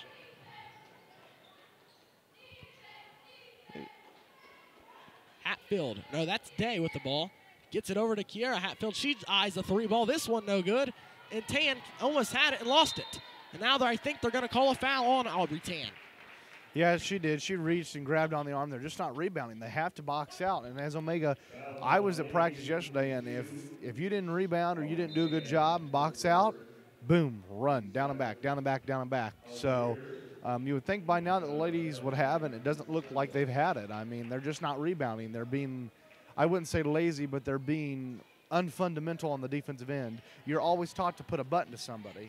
Holly Greer and Tyler Bartell in the lineup. An inbound pass today. She put it in the basket, and she was fouled by Foy. Yeah, that stretches the lead out to 9 now, and this is danger for the Indians. One free throw to come for Day. And like I said, the Lady Indians are only 1 of 6 shooting the ball tonight. Meanwhile, on the other side, Manchester having all kinds of success. This free throw is up, and this one is short and no good, and rebound to Erica Foy. They got to take advantage of that missed free throw and get a little confidence going here. Allie Hewitt with the ball. She pulls up for 2, no good. Rebound, Holly Greer. She puts it up and going to call a jump ball. That's a good call. Manchester had all ball. There was no body there, so that's a good call by the officials. Allie Hewitt to inbound the ball. Gets it to Bartell, who's had the hot hand all season, and this one is a 3 and no good. That was a good shot there, though. That is a good design out of the baseline out, and I thought she had it. It didn't look good from our angle. The Lady Indians 1 of 8 to start, ice cold, just like we saw in the JV game. Yeah, as we said earlier, it's just like yesterday's mashed taters, so we'll see if they can get it figured out. They're going to call a foul on Bartell, and I thought she had all ball, and I think it might be Bartell's second. Let's see if they call her for the body. She might have got a little hip action going. Yeah, they're going to call a little bit of a push or a forearm, so I'd say a little bit of hip action there. It's only Bartell's first, but Hallie Plink is set to check in at the scores table. At the free throw line, with a nice little high floating free throw by Kerrigan Hatfield, she has got her first point of the game. We'll see, it's Bartell's first. They're not taking her out. They're going to take out Holly and get in a bigger body to get some rebounds because they're struggling on the boards right now. And I don't see a reason why Manchester should be out rebounding the Indians just because the Indians have so much more height. Off of Allie Hewitt and Greer at the scores table to check in again. And they're going to call it black ball. She's replacing Bartell, and that's something Coach Tandy said. I'm going to sub. If you ain't getting a rebound, you're coming to the bench. And that's the only thing you can do. That's the only way you can teach is by benching or running or something. Once they get it, they'll get it, but you have to teach first. In the corner, this is number 23, Hatfield, and she traveled. To think Kennedy Fierstos only has 6. And the officials are going to talk this over.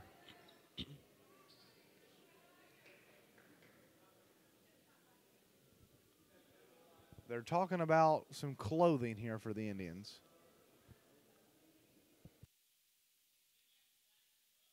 She may have blood or something. Now she's got to go to the locker room. They're talking about clothing under the jersey. In high school basketball, you have to match every part. So if your socks are black, everybody's socks should be black. And it's the same with the undersleeves and stuff. If one's black, they all have to wear black. And they're cracking down on it this year. That's a rule. Greer faked the 3. I like how she went up on her tippy toes and then came back down. She didn't move her feet. She just went up on her tippy toes like she was going to shoot it and faked the girl out. Well, yeah, because if she came up as a travel, but that is a good shot fake there by the Indians. 13-3. Here's Webb at the top of the key. Gets it over to Allie Hewitt, who hit a 3 earlier. She's got the only 3. They're real strict on the rules, though. That's why she had to go change. Webb inside, gets the Plank, who goes up, puts it off the glass, no good. Foy, an offensive rebound, and she puts it in. And that's what they're going to have to do. They're going to have to continue to get into the paint and make baskets that way. Rely on your 2 bigs to get the offensive rebounds and put them up and in. That's the way they're going to be successful when shots aren't falling. 2 of 10 shooting for the Lady Indians so far in the first half.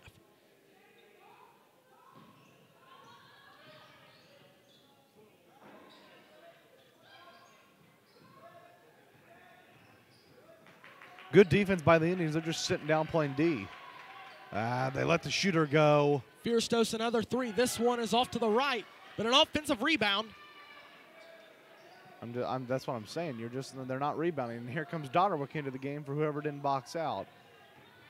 Bazzoni goes inside, and Allie Hewitt said, no, get out of my house. And she's bringing in 2 subs, so 2 must have not boxed out. I don't know if this is for boxing out or if she's just trying to keep fresh legs on the court to wear Manchester out. And, I think it's somewhat of the fresh bodies, but I also think it's a teaching moment as well. So I think it's a little bit of both. So good eye there. Lady Indians still in a 2-3 zone. Fierstos kicks it out. A 3, and she traveled because she took 2 little hops. She hopped, and you can't really do that. This is interesting now that you mention it. They've been running a 2-3 zone for about 2 minutes now.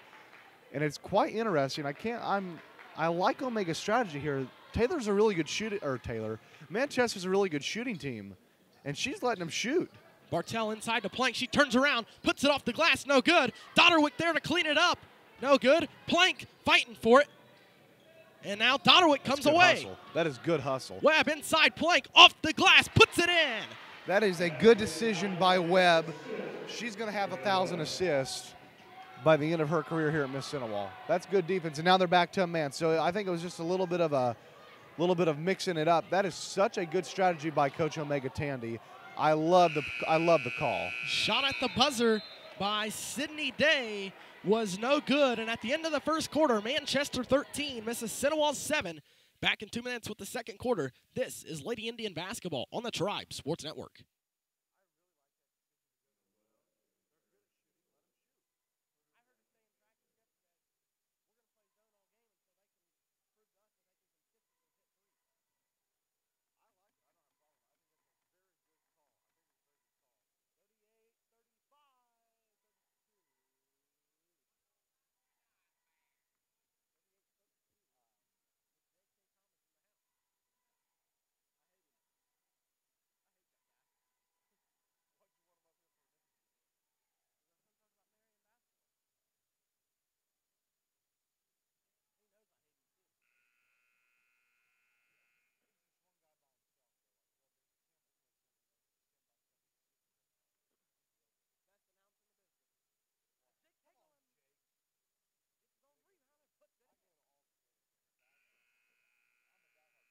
Welcome back to Mississinewa High School. Taylor Trojans with 17 and a half minutes left in the ball game.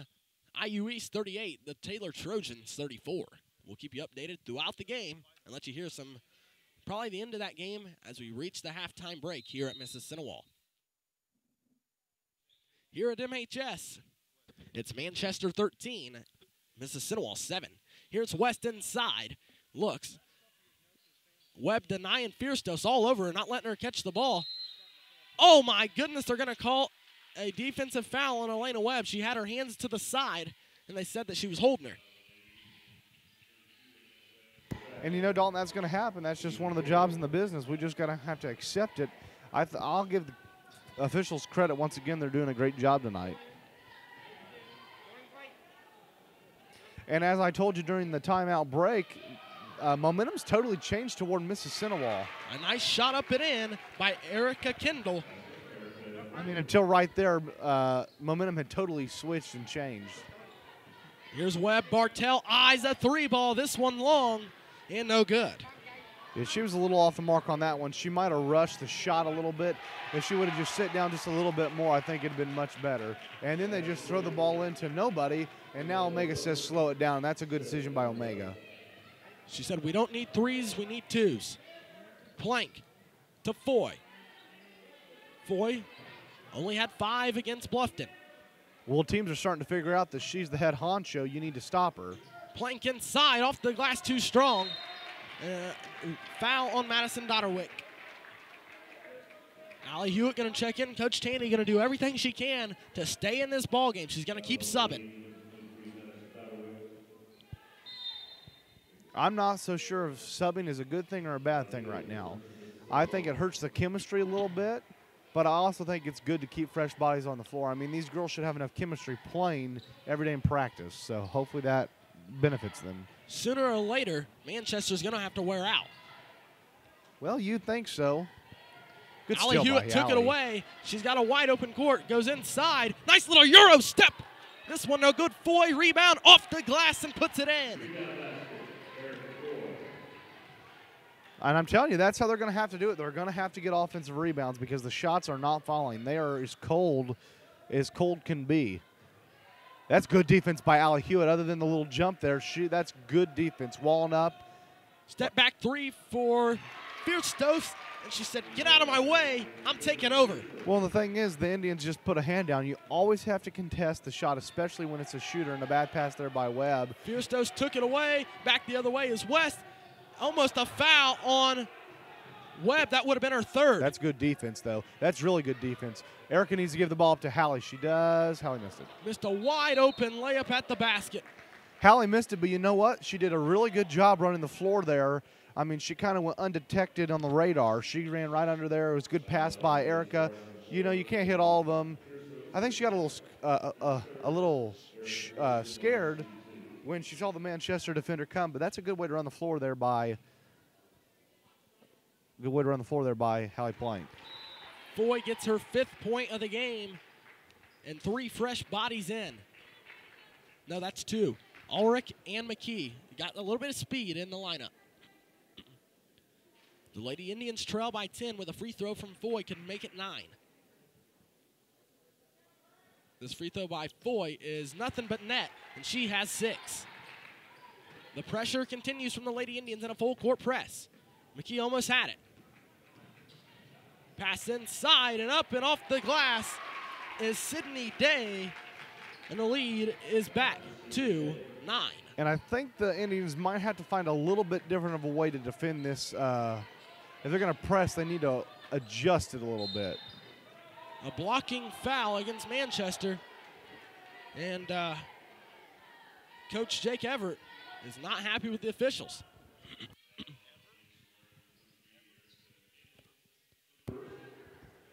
Inbounding is Hewitt. Gets it to Foy. Foy turns around with a left hand and puts it up and puts it in. A nice little saucy left hand shot off the glass, and it goes in. Foy's got 8, and she leads the Lady Indians in scoring. McKee playing great defense all over Kira Hatfield. Now Ulrich is going to defend number 43, and that's a Kindle. That's a major mismatch, so that was good there by Ulrich to keep her in check. A 3 in the corner was no good. Listen, by number 23 Hatfield. I know that was an offensive rebound, but that was great. That was a good box out there by Erica Foy.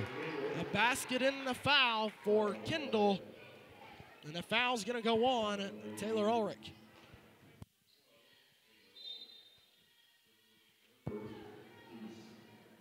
Aubrey Tan into the lineup. Update for the Taylor Trojans. They trail IU East 32 to 41. 42 to 41. The free throw by Kindle is no good, and a rebound to Allie Hewitt. With 15-10 left. Hewitt goes inside. Euro step, floats it up, no good. Gets her own rebound, turns around, and puts it in. That was a good move there by Allie on the Euro step. Good offensive rebound, puts it up and in. It's a 9-point game, so momentum might be changing here again. If they can get a stop and a score, this is a huge. If they get a stop and a score, Omega needs to call timeout, and they need to get back in this game because I think this is a big moment right here. This possession is a big moment in the game. The zone hurts you when they've got shooters, but if they can, you live by the 3, you die by the 3. It's either in your favor or it's not. I'll leave Kindle open to shoot that shot all day. Here's a shot up by number 23, Kerrigan Hatfield. She put it in. Here's Allie Hewitt, top of the key. Looks, gets it to Foy, breaks the zone. Jumper from Foy is no good. And off of Manchester, it's going to be Lady Indian basketball.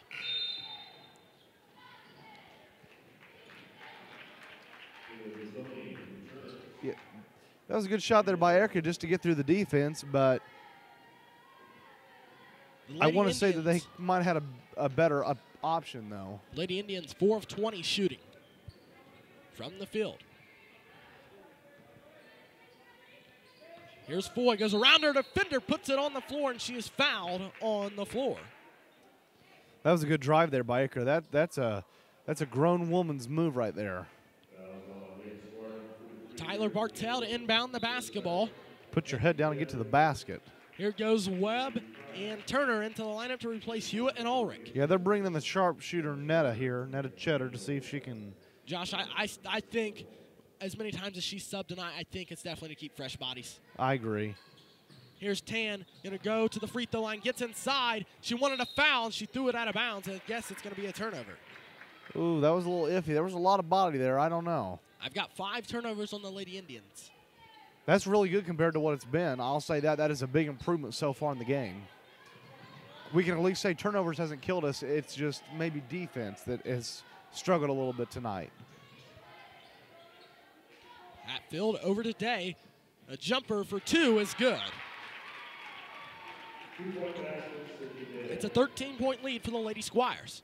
Here's Netta Turner in the corner. Aubrey Tan going to shoot a three. This one is nothing but net. They called it a 2. Foot must have been on the line. Here's Day. Over to number 3. That was Journey Kripe. She missed it. And fighting for it on the floor is Turner. And it's going to be jump ball. And it's possession, Mississinewa. 28-17, 3:03 left in the half. IU East leads Taylor 45, now 47-43. Here is Elena Webb working the ball at the top of the key. Dribbles to her right, gets it to Tan, who just hit a 3. Tan, cross-court pass to Turner, back out to Webb. Webb in the corner, Foy. She spots up a 3 ball. This one is a little strong. That did not hit the balcony. They're saying that, or not the balcony, but they said it hit the top of the. They said it hit the top of the backboard, and I didn't think so either, but they're down on the floor. Well, they said it hit the pole that extends the goal. It wasn't the backboard. I don't think that was the right call because I don't see the rope moving or nothing up there. Yeah, everything is still as it was before she shot it. And it was a good-looking shot, too. They were going to get the offensive rebound. They had position. Good defense. Yeah, Bartell comes away with it. She's out and running. Gets it to Tan. Tan fighting for it.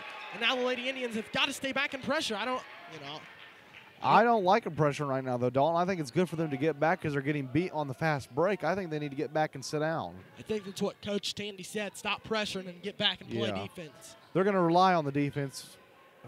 A 3 from Eva Bazzoni is good. And right now the 3s are killing the Lady Indians. Here's Tan. Back to Webb. Cross-court pass to Turner. In the corner, Bartell. Bartell to Turner. Turner launches a 3. This one is short. Yeah, she was fading away when she shot that a little bit. Her momentum wasn't going forward. It was going backwards. That's why she was short.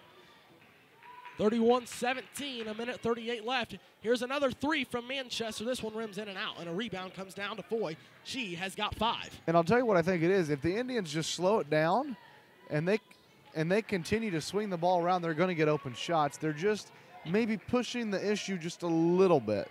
I like how Foy got inside.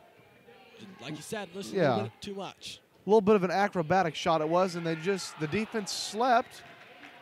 Erica Foy wasn't exactly on her guard, and they snuck behind on the back door. Bartell put up a wild shot. Foy gets the offensive rebound, puts it up and puts it in, and Foy has 6 rebounds to go along with 10 points. And that's an acrobatic layup there by Bartell. It wasn't exactly needed, but it led to the layup. Now the Indians are only down 12. So we'll see what they can do. The Lady Indians have only hit 7 shots this game to go along with 2 free throws, and that's where they stand at 19. You have one 3-pointer and 5 2-pointers, and then 2 free throws, and that's how you get to 19 points. Taylor down by 5 to IU East with 11:40 left in that ball game. We've got it live up here in our booth. We're watching it, keeping an eye on that. Tim Fleming with the basketball gets it to Ryan Robinson. We'll try to give you a little bit of our commentating of the Taylor basketball game. Vincent Miranda with the ball, drives it in the lane, lays it up, got it. And I thought they called a foul, but it was a 2-point basket, and it's 50-47. I thought they called a foul. Me too. I saw the fans jump up. And I saw the official hold up his hand, but he was just showing that the defender was straight up. There was no foul. IU East with the basketball. And a little crossover step back action, no good. Rebound, James McLeod, and there's a foul on the play. Send it back over to Dalton for Mississinewa basketball. Thanks, Josh. We'll try to keep you posted on Taylor as much as we can. At halftime, we'll go ahead and announce the Taylor game for you. Keep it live. Here is Kripe. Foy takes it away and threw it away. That's unfortunate there because that was a really good play defensively. The Lady Indians have 7 turnovers in the first half.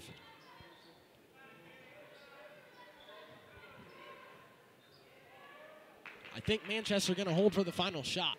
That'd be smart on their part if they were to. Oh, blocked away. Now the hole for the final shot. Just kidding. Cripe had a wide open three. She airballed it.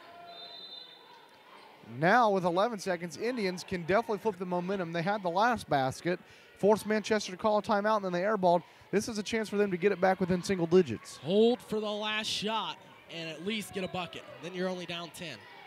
Well, they got to go now if they're going to do it. Hewitt goes inside, put it off the glass, and put it in, and that's the way the first half is going to end.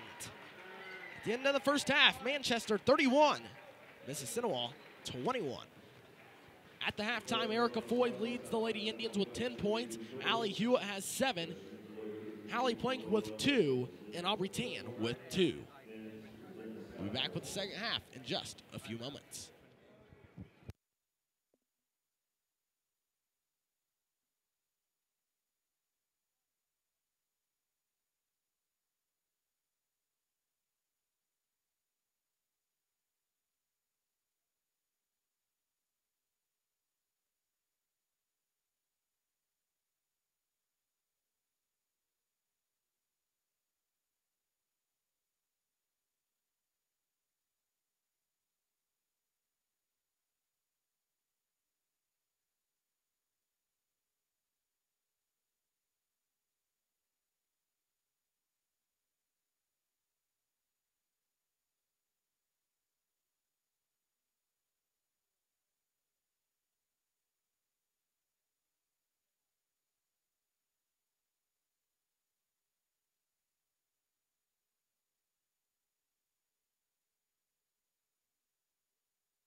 We are back here on the Tribe Sports Network. We're going to go ahead and send it to Andy McCord and Tim George on WCJC for the little bit of the Eastbrook game here on the Tribe Sports Network. 30-yard line. They go right to left. 6:19 to play here in the third quarter. Excuse me, about a 44-yard kick. I'll tell you what, Steve, they sent 10 guys. Just kidding. Steve Mortz and Tim George. Sorry about that. Block kick as it turned out, and you got to sometimes make adjustments on your special teams. Maybe you can get a big play out of it. Jim Brunner, we'll come to you in just a moment. I just get the feeling that one big break here or there is going to decide the outcome of this game. We'll wait and see. It's 1st and 10 for Eastbrook. Quarterback, I think, is Hale. No, it's Bragg. Bragg hands off. I think this is Barajas. We'll wait and see. It was either Barajas or Singer coming from the slot position, and a pickup of about 1. And it was Singer.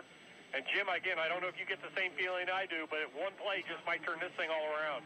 And, you know, Eastbrook needs something outside because right now they got 10 men up front, and look how far back the safety's playing, maybe 25 yards. 2nd down and 9. Here's a handoff to the fullback. I believe Wallace across the 35 to about the 36-yard line. But again, the running tough up the middle. And again, it's 3rd down. Eastbrook, no huddle offense here.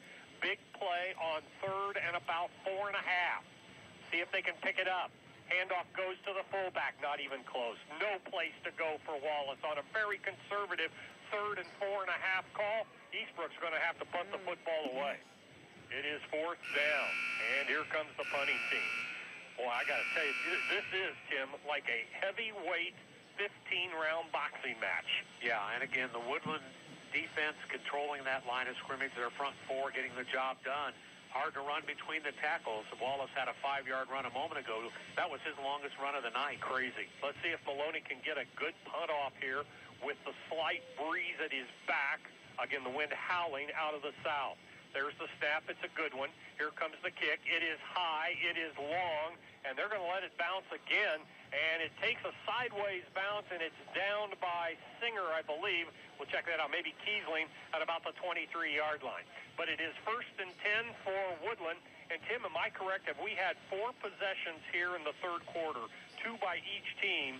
I'm just trying to think. Have we had a first down yet in this third quarter? I don't believe we have. No. So not a first down in this third quarter by either team, and we're down to the 4:45 mark with Woodland leading Eastbrook 6-0. Man, what a battle of heavyweights here. Defense supremes. If you like defense, you're in 7th heaven here tonight. Hog heaven as well. Durkis under center on 1st down. Rhodes behind him. Rhodes gets the ball. Rhodes goes down, maybe a half a yard loss. Nothing there in the middle at all. Well, Dalton and Kirby have just played a whale of a ball game inside. They're making tackle after tackle on Rhodes and keeping him under control, especially here in the early part of the second half. 2nd down and 10 for Woodland.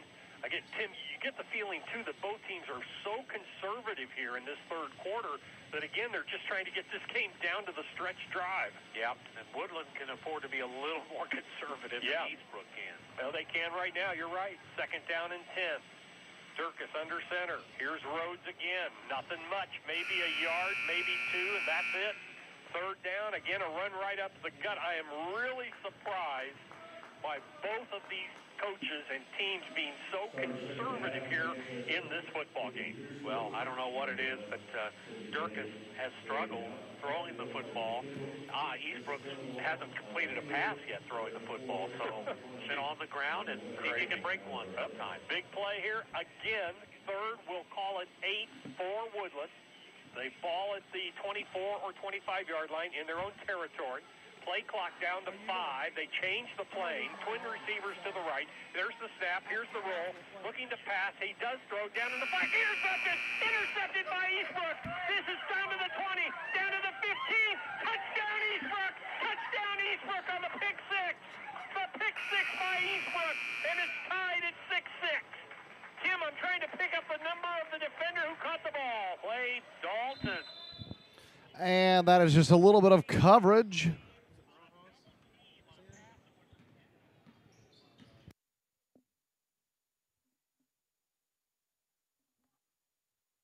That's just a little coverage from the Eastbrook Woodland game. And we're back here on the Tribe Sports Network. Allie Hewitt down to Erica Foy for 2 on the full court pass. And it's 23-31. The Indians are on a 6-0 run, extending back to the second quarter. And fierce dose for 3, no good. Rebound Bartell. Bartell's going to run it out with the Indians. She takes it down to Hewitt. Hewitt lays it up. Got it to go. 25-31 Indians. Timeout Manchester. That's a 30-second timeout on the Nicholson Realty scoreboard. Indians 25. Manchester 31. Indians 8-0 run. We're going to send it over to Dalton for more Eastbrook action.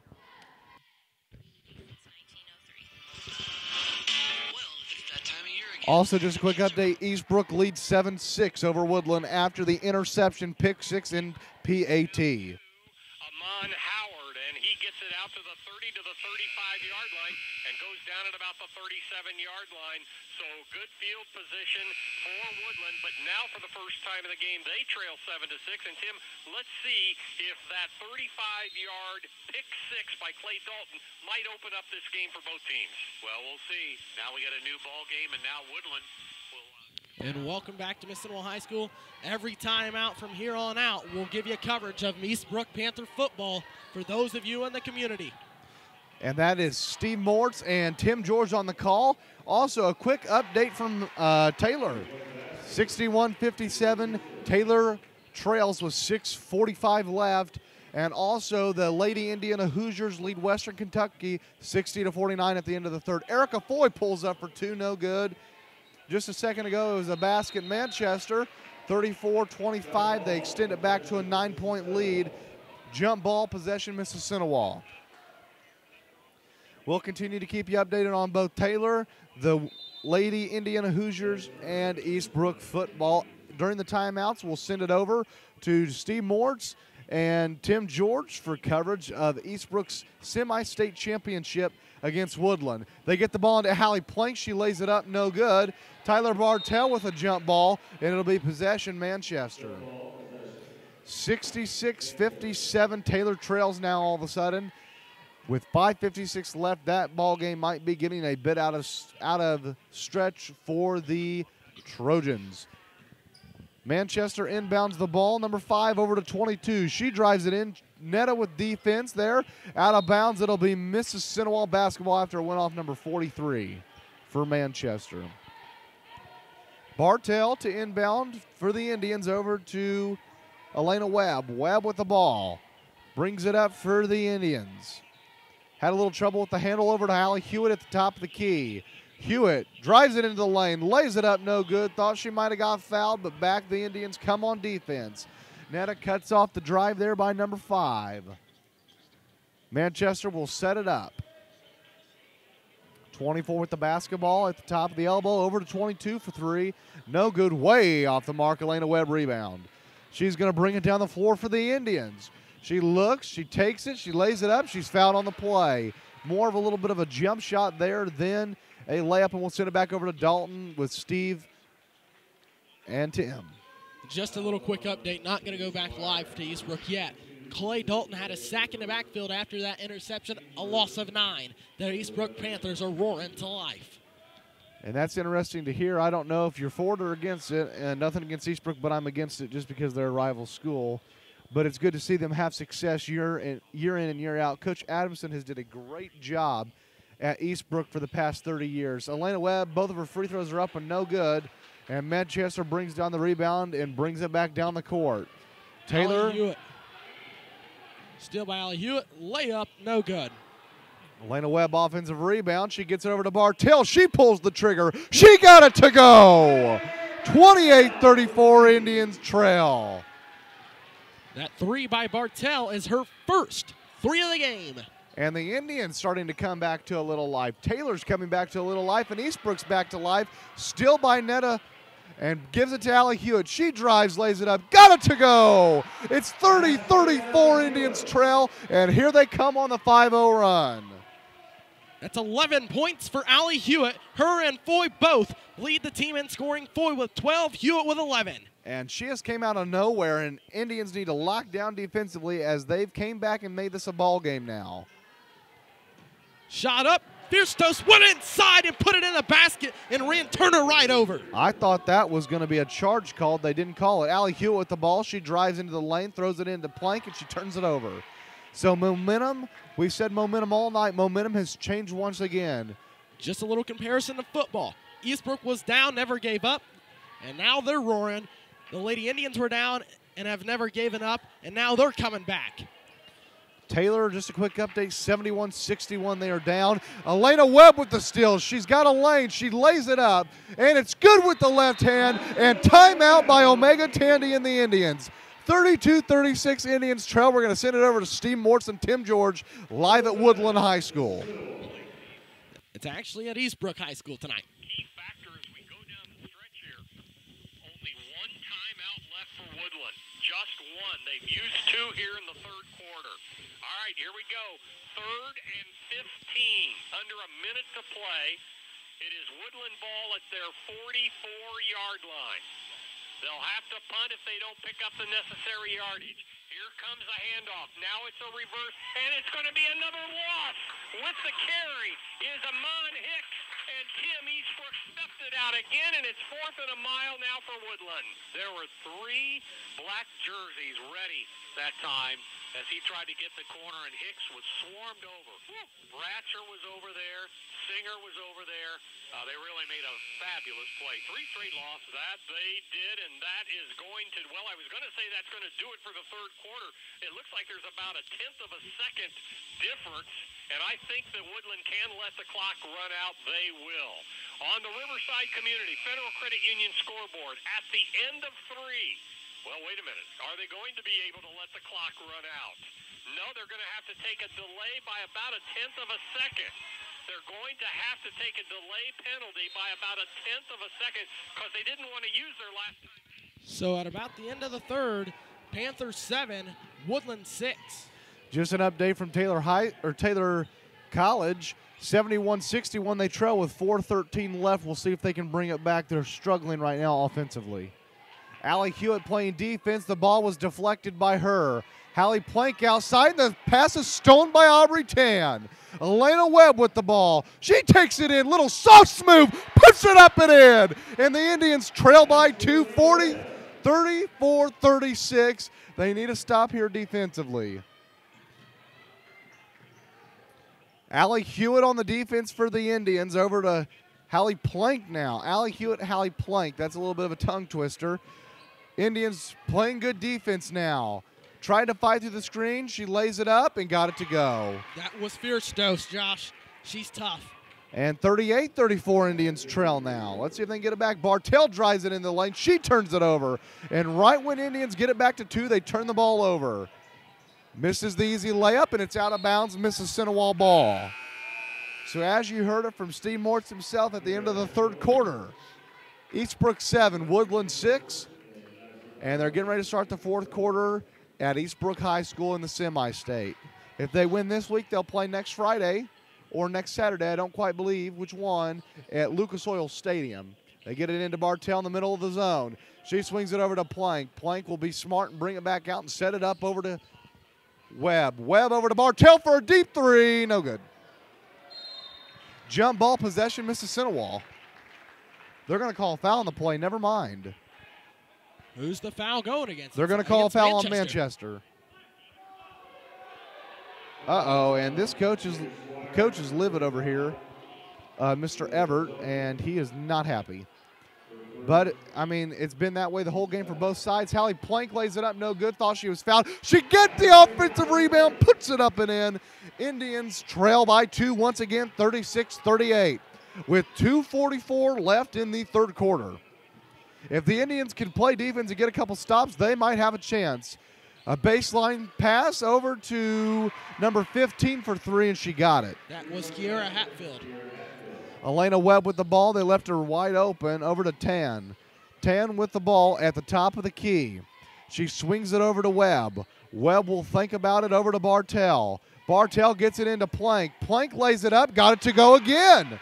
They found a little crease in the defense, and it's 38-41. Can they just get stops defensively? Hallie Plank said, "Get out of my way, I'm scoring." And as we look at another update from Taylor, 73-62 with 3 to play. Looks like Taylor's going to lose. And she traveled on the play. Good call by the official. Right when she took that step, the whole crowd said, "Where is my travel?" And there it is. Good call by the official. The Lady Indians are starting to come back to life. The Eastbrook, it's kind of crazy, Josh. Is that like the same timing? Eastbrook comes back to life, and guess what? The Lady Indians must have felt the energy all the way from Fairmount. Or from Upland. They must have felt the rumble on the ground. Over to Bartell on the far side. She loses the ball out of bounds. And this is the third time the Indians have got it to 2 or 3 and turned the ball over. But you know what? Even though they're turning the ball over the last couple times, they're making good decisions. They're just turning it over, and Omega is not too thrilled about it. But you know what? Once they get the turnovers locked down, they'll be all right. I'm not quite sure how many turnovers we have. How many turnovers do we got, Dalton? Do you have a clue? Okay, he's not quite sure on the turnover count, but a good block there by Hallie Plank and Allie Hewitt. Webb with the ball. She's going to slow it down. Just a little quick update from Eastbrook. Andrew Barajas, 72 yards all the way down to the 3-yard line on Woodland side. So that's going to be 14-6. Allie Hewitt out to Webb. Webb fumbled the pass, gets it back into Plank. Plank's been successful in the second half. She got her offensive rebound. It's going to go out of bounds, and it'll stay Mississinewa basketball. And, oh, my goodness. Coach Everett, it's kind of weird because our men's basketball coach is Everts. So Coach Everett for Manchester is very livid, and there's going to be a foul on the inbound play on Hallie Plank. It'll be Manchester's 3rd team foul. They'll inbound. Allie Hewitt to inbound. Another update, 64-73, Taylor down. If they can get the offense rolling, they could have a chance. But a sub for Manchester here. Number 23 enters for number 22. Eastbrook just took a timeout. They have not scored yet. Most likely Taylor's going to lose this basketball game, but we still have hope in them. They try to get it into Plank again. They do successfully, and it's been out of bounds on Hallie Plank. She got the ball blocked. Questionable call there. Didn't call it. And it'll be Manchester basketball. You can't call every single little ticky-tack once. That's a good no call in my opinion. Oh, she traveled on the play. That's a good call. She had the ball in her hand. She traveled. 1:03 left in the 3rd quarter here at Mississinewa High School. And at the end of this 3rd quarter, we'll let you hear a little bit more of Eastbrook Panther football. There's a lot of fireworks going on with Taylor, Eastbrook, and this. We're trying to do 3 broadcasts at once, Dalton. It's quite difficult. Hewitt's fouled on the floor. They're going to get a hold here on number 5. Doing the best we can to keep you up to date with all the scores from around the Grant County area. And if you want to hear the Eastbrook Panther football game, it's on 99.3 WCJC. And Elena Webb for 3. What a good inbound play for Elena Webb. And we got a tie ball game. 41-41, and here come the Indians. They're going to try to trap along the sideline, and they almost turned it over. Manchester with 37. I'm assuming they're going to hold for 1 here. Maybe I thought wrong. Riley McKee playing good defense. They slice it in the lane. There's going to be a foul on the play, and they're going to count the basket. A wild shot up by number 35, Eva Bazzoni. She put it in. And that was unfortunate, and it was luck for Manchester as it's 43-41 Indians now trail. But for them to bring it back when they were down 9 at halftime is a good start for the Indians. It's up and good. It's 44-41 with 28 seconds. If the Indians are smart, I would try to hold for 1 here. Unless if they see something. If they see it, go for it. Hewitt with it in the lane. She lays it up. Got it to go and 1!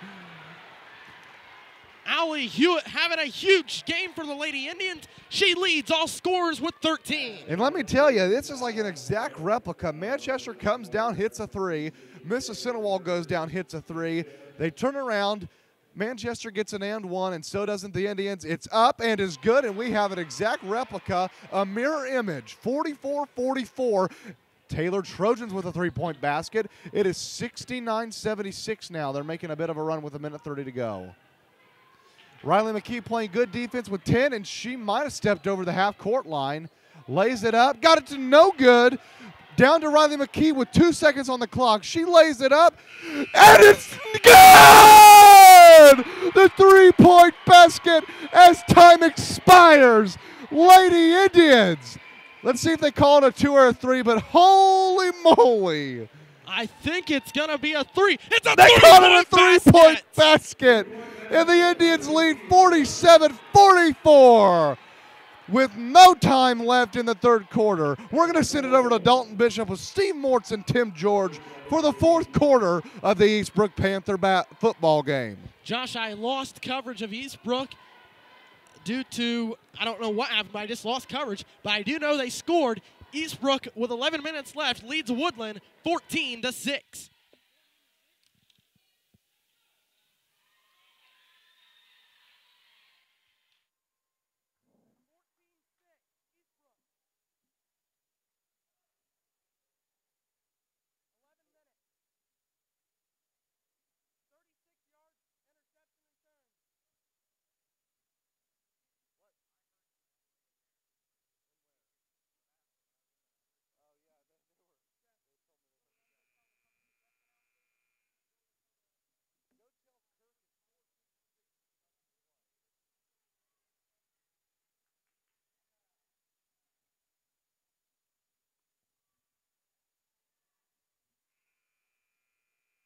Welcome back to Mississinewa High School.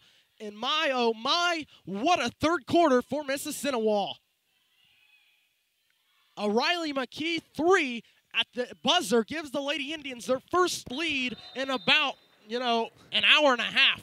Well, it's the first lead they've had of a game, really. Here's Webb. Swings it over to Riley McKee. McKee back to Webb. Webb goes inside, floats it up the Plank. Plank inside Foy. Put it yes! up. What a good decision by Hallie Plank to put it up and in, and momentum has totally changed here for the Indians. Riley McKee with a little bit of a pressure. 49-44 Indians lead here. We're going to try to get you back with the Eastbrook game if we can get the coverage to load back up here. We'll continue to get updates. It's 14-6 Eastbrook, but we're more worried about the game right here in town in Friedenberger Court as the Indians lead. Good defense played by the Indians right now. She drives baseline for Manchester. 35 with the ball at the top, the key over to 23. Hallie Plank playing good defense now. Allie Hewitt trying to get a little bit of a steal.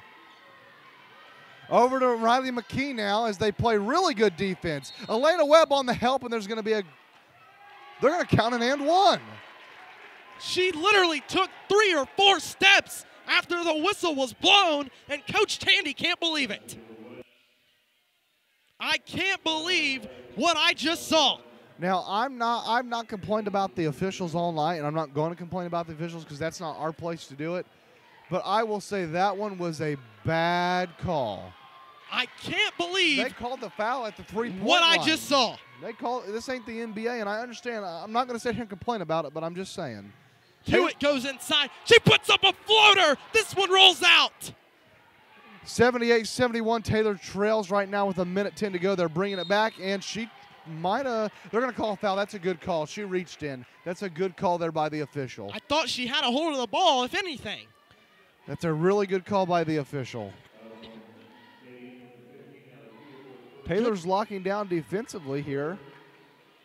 It's only 3 fouls on Hewitt. Foy with 14, Hewitt with 13, and that's the 2 leading scorers for Mississinewa. 78-72 now with 1:10 to play. Taylor's coming back. Riley McKee checks out. Bartell checks in. And Josh, I don't know if you can get Eastbrook's coverage or not, but I know I haven't been able to. Yeah, I haven't been able to. I've been trying to get it back up, and we're having some internet difficulties up here in the booth. Across the way, this is number 35, Bazzoni. Bazzoni's under pressure. Good tunnel. Bartell takes it away. It's 301 behind the back. Nice little split through the defense. Wow. Puts it up and puts it in. That is some good handles there by Tyler Bartell. I cannot believe that. Nice little saucy move behind the back. Puts it up and in. Lady Indians with a 4-point lead. Howley charge! They're calling a charge. I think he called a charge. They're calling a charge. Good defense by Hallie Plank. It's an offensive foul. Jake Everett has been all over this official, and that official has had about enough. He's getting ready to give him a technical. And listen, it was a good call because Hallie Plank jumped, but her hands were straight up. And by rule in the rule book, if you have position, you are allowed to jump as long as your hands do not touch the defender. Good call by the official. Here's Bartell. Goes inside to Foy. Foy puts it on the glass. Nice pass to Plank. Put it in. And a timeout, Manchester. And he wants a full.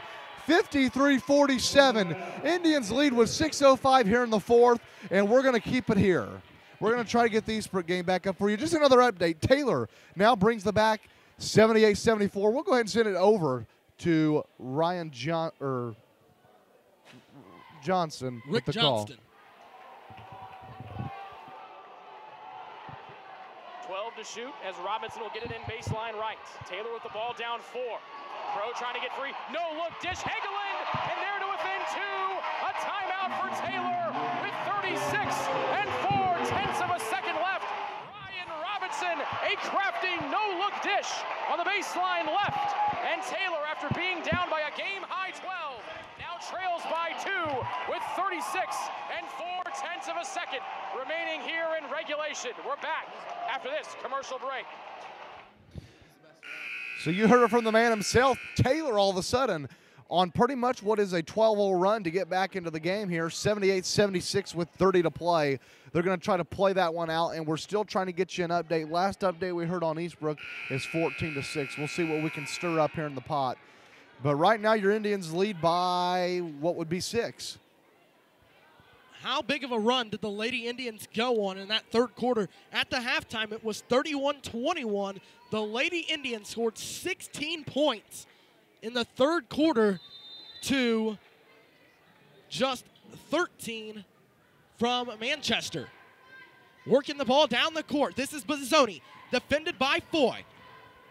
Now West defended by Webb at the top of the key. West picks up her dribble. Webb all over her. Looks, tries to get it inside. Plank defends. Right around Plank went Hatfield and put it in. Back the other way comes Webb. Webb to the right.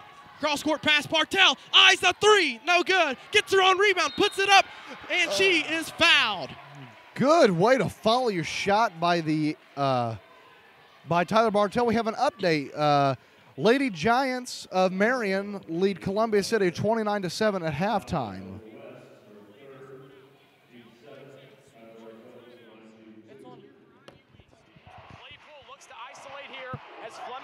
Send it back to Josh with Taylor. Thomas is off of the Fleming right hip. That'll be to the Claypool's left when he wants to. 17 seconds left. They're down. Taylor's down by 2. Down to 2. Peterson contested 3. No. Rebounded by Crow. He'll stop and deal it off with 7 seconds left. Taylor down 2.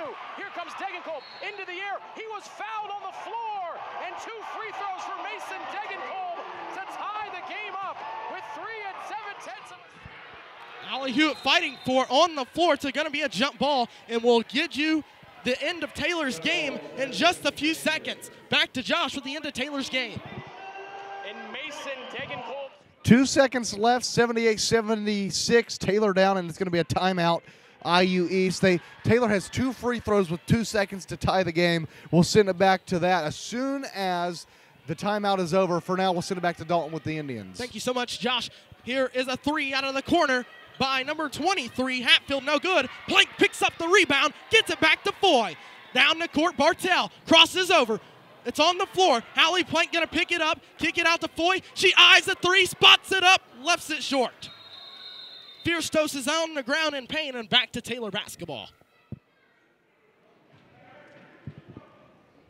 And it's a timeout right now, 78-76, number 9 IU East over number 15 Taylor with 2 seconds left.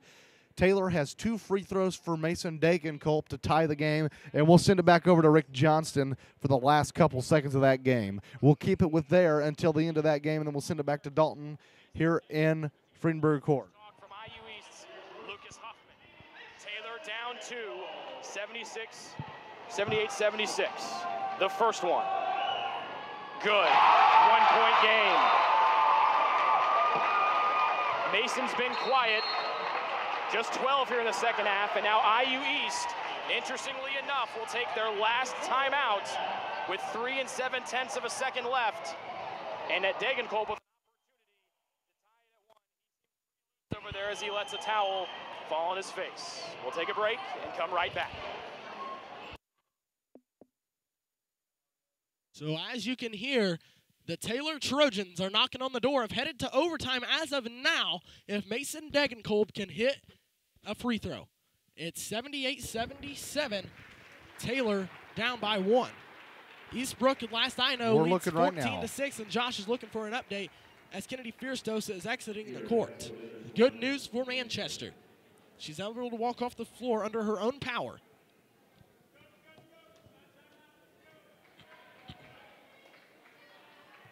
It's 54-49, Lady Indians with the lead. And right now, the Taylor Trojans are getting ready to come out of the timeout, and I'll have Josh let me know because I'm going to keep you updated on this game right now. Inbounding the ball is Manchester. West to receive it. And I'm going to send it back to Josh with the end of the Taylor Trojans. First grade, the last time that Taylor played a home game against 2 top 15 teams. The Taylor bench will link arms across from us. This one to tie the game. No timeouts either side. It's up, and we're tied. Degenkolb, ice water. And Emmanuel Block will come in for Hegeland. 3 7/10 of a second left. IU East with one chance. They have to go the length of the floor. Game knotted at 78.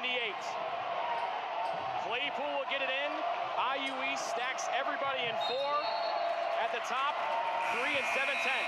Huffman will go out of bounds, he'll take it. He'll run the baseline. He'll get it in, far sideline to Smith. With 2, with 1, he fires off target, and we're going to overtime here from Odell Arena. And you heard it from Rick Johnson. It's 78-78 going into overtime. And Taylor, Elena Webb with the steal. She puts it up, and it's blocked away, but there's a foul called. 2 free throws for the line here for Elena Webb. And we got Eastbrook. Just kidding. No, we don't. I'm going to try to get Eastbrook back on here. Josh, what happened there at the end of that Taylor game? So 2 free throws were made by Mason Degenkolb to tie. IU East takes it down, throws up a 3 at the buzzer, and it was no good, so we're headed to overtime. We'll try to continue to bring you updates from there. But for now, we're going to try to get Eastbrook back on the air and send it back over to Dalton for the Indians. Thank you so much, Josh. Elena Webb misses the first of 2 free throws. 1 more to come for her. Here is this free throw. This one is off to the right. She goes and gets her own rebound, throws it inside the plank, and now we're going to have a kick ball on Manchester. 54-49, 4:34 left in the ball game. Tied at 78 in Odell Arena. Duke leads 75-54 over Southern. Here's Allie Hewitt at the left elbow. Dribbles to the right, gets inside. Nice little floater, nice little behind the back pass to Hallie Hewitt. Or that was Hallie Plank, rather. I told you the confusion is real between Allie Hewitt and Hallie Plank. Webb picks it up. We're going to have a jump ball. Mississinewa. Possession, Mississinewa. So the Lady Indians get a break there. While we have a moment, we got a timeout here. Josh, do you have Eastbrook yet? No, but I do have an update. Number 7, Kentucky beats Eastern Tennessee State University 78-61. So pretty much they played Indiana School of the Blind. 14 points for Foy, 8 for Plank, 6 for Bartell, 13 for Hewitt, 7 for Webb, 2 for Tan, and 3 for Riley McKee. Josh has the Eastbrook Panthers, but they are at a commercial break. And when they come back, if we're still in a timeout here, we'll get it to Josh. Here is Taylor. With less than 4 seconds left. And Taylor will go from right to left and white, trying to get the first points here in the overtime session. Starters out there for Taylor. Smith, the only non-starter out there for IU East. Hendricks, right side, contested 3, front rim, no. Degenkolb gets it back. He'll tapped away and scooped up by Smith. So now IU East with an opportunity to draw first blood here in overtime. Bishop Smith around a screen, gives off to McKay. Huffman, Thomas, and Claypool, the 4 starters out there for IU East. Huffman drives, wanted to go up and under Hendricks. He spins and pivots and gives out to Claypool. 12 to shoot, Crow guards him. McKay down an open lane. His shot is recycled by They keep possession. They're down 2, 5:52 to play. They have the ball at the Eastbrook 49. And they Woodland down by 2 with 5 minutes left, or 4 minutes left. Let's go back to Mississinewa basketball. We'll try to keep you posted as the last few minutes run away. We'll bring in the final seconds of Eastbrook. Here's a steal by Fiersto. She's back in the game. Fiersto swings it over to West. West dribbles to her left, and now back to the right. West, Allie Hewitt defending. The Lady Indians still in that 2-3 zone. Knocked away by Hewitt. Looked like she stepped over the half-court line, but no. Here's a shot up a three. This one is nothing but net. Eva Bazzoni.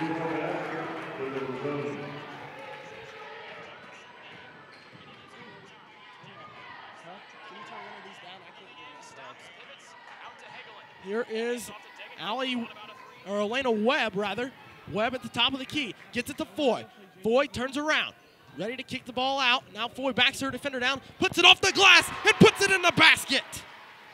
Erica Foy leads the team in scoring. 16 points with 3:15 left in the game. Here's a three on the way, and it's an air ball. West picks it up. Here's Bazzoni inside, off the glass, no. Plank comes away, pushes it to Hewitt. Hewitt dribbles to her left, spin move. Oh, they called an offensive foul. Coach Tandy can't even believe it. That was a good call. I saw her extend the arm, and that's what you can't do. Update here, Taylor's up by 2, 80-78 with 3 to play in overtime, and Eastbrook is up 14-12. We will get you over to Eastbrook live coverage as soon as we can get the stream back in the final few seconds of that game. It's 14-12 Eastbrook. Woodland with the ball marching into Panther territory. That's in the semi-state. That's for football. Here's West to the right. Kicks it in the corner. It's 56-52. Lady Indians with a 4-point lead. Inside, a wide-open layup is missed. Webb with the board. And now she's running, and it's a blocking foul. That was Kerrigan Hatfield, and the Manchester fans have had enough. I think the Lady Indians are in the bonus, and they are. And Elena Webb was put in this situation at practice yesterday. When I was there, she was put in that situation at least 20 times to hit a free throw. We're having problems getting the Eastbrook Panthers stream. I don't have enough. And here is a free throw from Webb. A 1-and-1 bonus. And this free throw is good for Elena Webb. And she now has 8 points and 1 more to go, and she could have 9. This free throw by Webb is also good, and mark her down for 9 points. 1 more point for her, and she's in double figures. So I do have an update from Eastbrook. It's 14-12. Woodland trails with under 6 to play. Under 6 minutes to play. Here's a takeaway by Allie Hewitt. Runs the floor, goes up, and puts it in the basket. Allie Hewitt with a career night, 15 points. 60-52. The Lady Indians are probably playing their best game of the year. Well, yeah, because they're not turning the ball over. When you don't turn it over, they've been doing very good. They've been forcing turnovers. Oh, McKee beats her defender down the court, goes up, puts it off the glass. No, Foy's there. Knocked off of Allie Hewitt and out of bounds. But I think what happened is McKee picked her dribble up too soon and had to force up a layup. Taylor leads by 2 with when there's 20 seconds left. We'll get it to Josh and let him give you the final 20 seconds of Taylor men's basketball. Here's West, goes right around her defender. Layup off the glass, no. A rebound, Hallie Plank. Plank to Webb. Webb's going to bring it down the court. 1:45 to play. They're up 8, and the Lady Indians are going to slow things down. Well, this is the best decision to slow it down, especially when you have an 8-point lead with 1:40 to go. This is great coaching and great playing by both the coaches and the players for the Mississinewa Indians. We will talk to Coach Tandy, and we'll probably get at least 4 or 5 players. Oh, most definitely. They all deserve it. Webb around her defender. Joe's baseline gets it to Plank, and now they're going to bring it back out. The Lady Indians are going to stall and make Manchester foul. Allie Hewitt to Plank. Plank gets rid of it to Webb. Away. Webb. And there's going to call a jump ball, and I don't see how. Possession Manchester. That was a We're in a nail biter call. here in Gas City, and the Taylor Trojans are in a nail biter in Upland. 44 seconds left at Odell Arena. Trojans 80, IUE 78. We're back to Josh Dakin with Taylor. Ball back, leading by 2 with 42.5 seconds left in regulation, and McKay has collected his 4th foul as he goes to the bench. This place is a madhouse right now. The stands with the students shaking as they jump up and down. We saw on Twitter this week the Taylor students wanted to make this place the toughest place to play in the NAIA. And they're doing that tonight in a big, big way. Something has happened down here with one of the Taylor students. They're bringing the game manager, and now Taylor will hustle over and huddle up. They're going to actually know there's nothing wrong with the Taylor student. They're just asked to back up. Oh, no, so they've sent the game manager tonight, head lacrosse coach Jared Neese, over to monitor the baseball guys down in the first few rows. Robinson will get it in. Taylor up by 2 here in overtime against the 9th-ranked team in the country. Claypool against Degenkolb, who threw his head in the air trying to draw a foul, Degenkolb turns on the Jets, throws that head in the air again, cannot get the foul call. Degenkolb dribbling off to Robinson. 17 to shoot, about 12 seconds between game and shot clock. Taylor trying to push it to a 2-possession game here in overtime. Offensive rebound. Back here at Mississinewa High School, Taylor trying to win. 3 out of the corner by number 23. Hatfield got her own rebound, missed it. Allie Hewitt with an over-the-back foul. I think they're going to give her 4th. And we got a timeout here at Taylor's, 80-78. I believe Ryan Robinson stepped on the out-of-bounds line, gives the ball to IU East with 14 to play. They're down by 2. They might be heading to double overtime. Good steal by Erica Foy, and Elena Webb with the ball. Swings it down to Allie Hewitt, or to Hallie Plank. Gives it over to Hewitt, and they'll hold. And there's going to be a timeout. She called a travel. No way. Coach Tandy is fired up. She can't believe it. Those heels are going to leave a big old hole in the ground after she's done. I don't understand how you can call a travel in that situation. She's being hit like she's on the football field, and the officials aren't doing anything about it. Well, the thing about it was that she traveled before the gang tackle happened. This is getting ridiculous. 40 seconds to play. I thought it was a good call. Hatfield a 3. This one is nothing but net, and a timeout, Manchester. Yeah. I thought that was a good call, and I thought that was a good shot there. That's really good coaching there. And we're going to send it back over to Rick Johnston for Taylor basketball.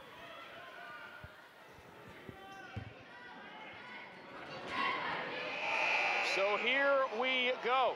Overtime. Taylor up by 2. They got the only bucket of overtime so far. Shot clock turned off. Fleming back in. He replaces Crow. He's out there with Robinson, Degenkolb, Hendricks, and Hageland as Huffman and Hendricks have a conversation. Bishop Smith, Thomas, Claypool, and Peterson the 5 for IU East. Ball loose on the floor. Still loose. Hendricks tying the man up. It's a jump ball and a timeout taken by IU East as Taylor in hysterics. And IU East will take a 30-second timeout. Again, I had them checked off for all of their timeouts, but I must have mischecked. It's a 30-second timeout. The ball will come in from the near sideline.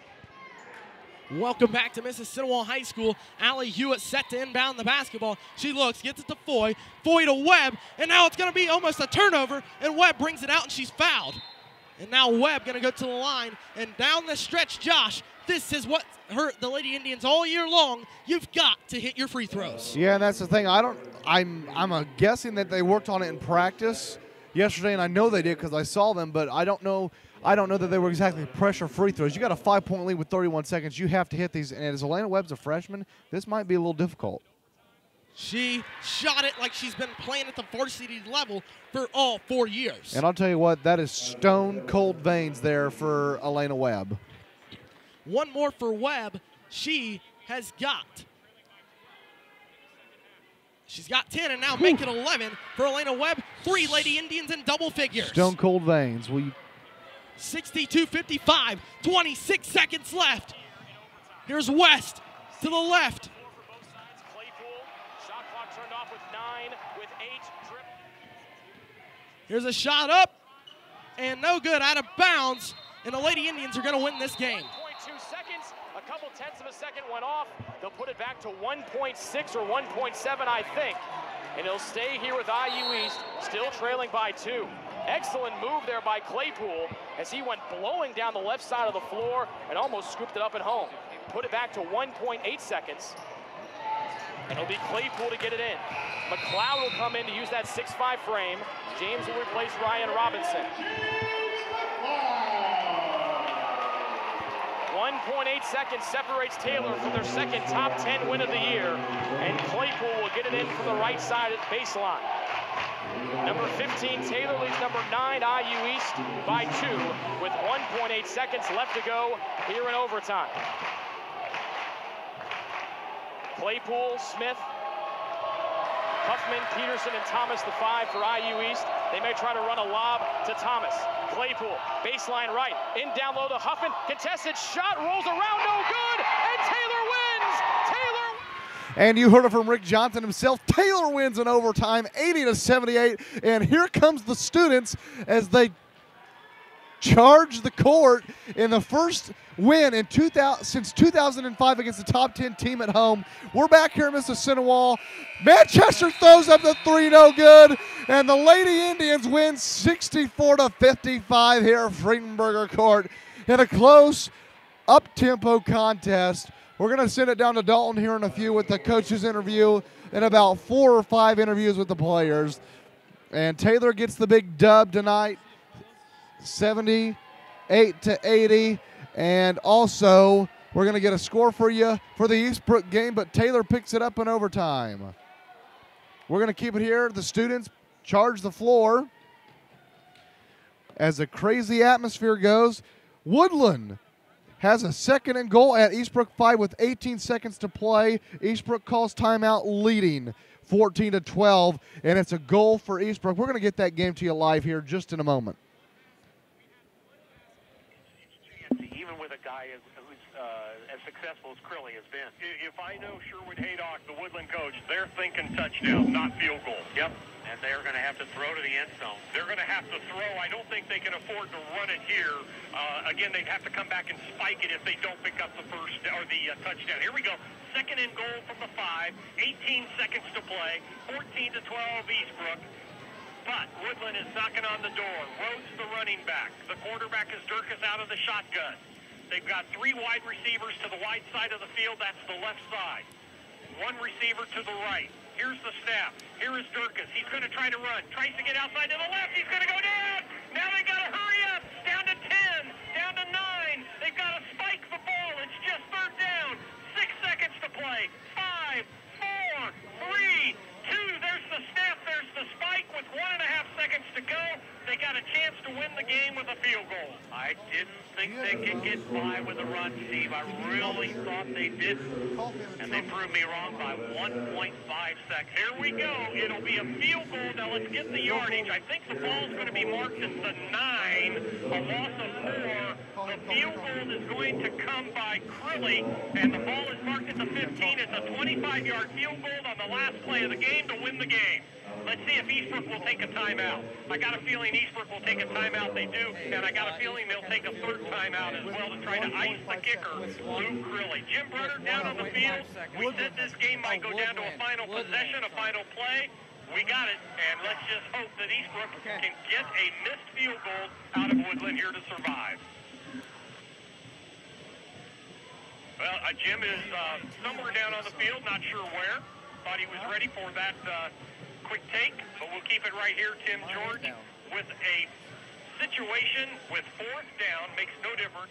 There's only 1.5 seconds to play, and a winning field goal attempt coming by Woodland here. Well, let's just hope, if you're an Eastbrook fan, that Barajas gets off the edge just as he did on that initial extra point. All right, I still think Eastbrook might use their 3rd timeout here. All right, the ball is marked at the 15-yard line. It's 14-12. Eastbrook on top. The wind is blowing across the field. Waiting on the snap. Waiting on this game to finish to see who wins. Waiting again on the snap. Here's the snap. There's the placement. The kick is up. And the kick is good. And Woodland wins. The kick is good. And Woodland wins 15-14. Tim, that ball just barely got over the crossbar. And Woodland wins this game by 1. My, oh my. Well, Josh, you heard it. It's been a long journey for Eastbrook, and they came down, and Woodland won by 1. Yeah, that's interesting to see. Eastbrook loses 15-14 on the last-second field goal, and the Indian fans can have a sigh of relief as the rival goes down. Congratulations to Woodland on making it to state on beating Eastbrook 15-14 on the last-second field goal. We're going to send it over to Dalton. Testing. Thanks, guys, over here waiting Coach Tandy, and we're going to have 4 or 5 girls up here as well. The individual scoring goes like this for the Lady Indians. Erica Foy leads all players for the Lady Indians with 16 points. Allie Hewitt has a career night with 15. Elena Webb with 13. Hallie Plank has 8. Tyler Bartell ended with 6. Riley McKee with 3. And Aubrey Tan ended with 2. To round out the Lady Indians scoring, we'll have Coach Tandy and a couple of the girls here in just a few minutes as Coach Tandy is making her way up to talk to us now. So we'll keep it right here. We'll look at some stats, and some of the girls also going to probably make their way up here as well here in just a few minutes. So congratulations to Woodland as they knock out the Eastbrook Panthers 15-14 and a 1.5 seconds left on a field goal. Well, Coach Tandy joins us after the game. Coach, what a heart-beating game. You trail at the half, 31-21. You go on a 7 run in the third quarter, and I think that was the difference in this game. I think that every single game we play, the energy and the intensity and the experience is what we're missing, and I thought today we responded well to adversity, and that's what we've been trying to tell them. Just trust the process. We'll get there, and I thought in our practices we've been doing situations and putting them in the same situations they were in right here in the game, and they executed, so I was so appreciative of that. Coach, when I look at my stats here of individual scoring, I see 3 of your girls in double figures, 1 just a bucket short. I think that is something you got to look at and really cherish, because normally it's one girl who has like 26 or 27. Now it's individuals who are just, 13, 14, 16. I think that's something huge you look forward to. Absolutely. We have put the pressure and the challenge out to our starting 5. They need to all average double figures. We don't want to be a team that just has one player that can score. And so I thought we did a great job with that today. The girls know that they expect to score. They're confident, and they're executing. Very proud. Coach, congratulations on the win, and we'll see you tomorrow against Lures. Thank you very much. Josh, we'll send it back to you as we await some of the Lady Indians.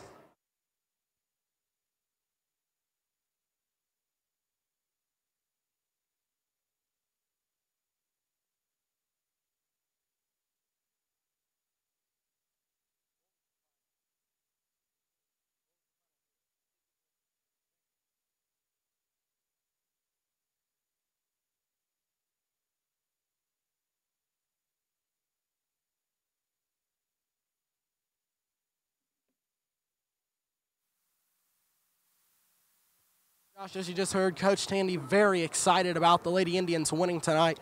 Of course, we would all like to say congratulations to Eastbrook on an outstanding season for their football program.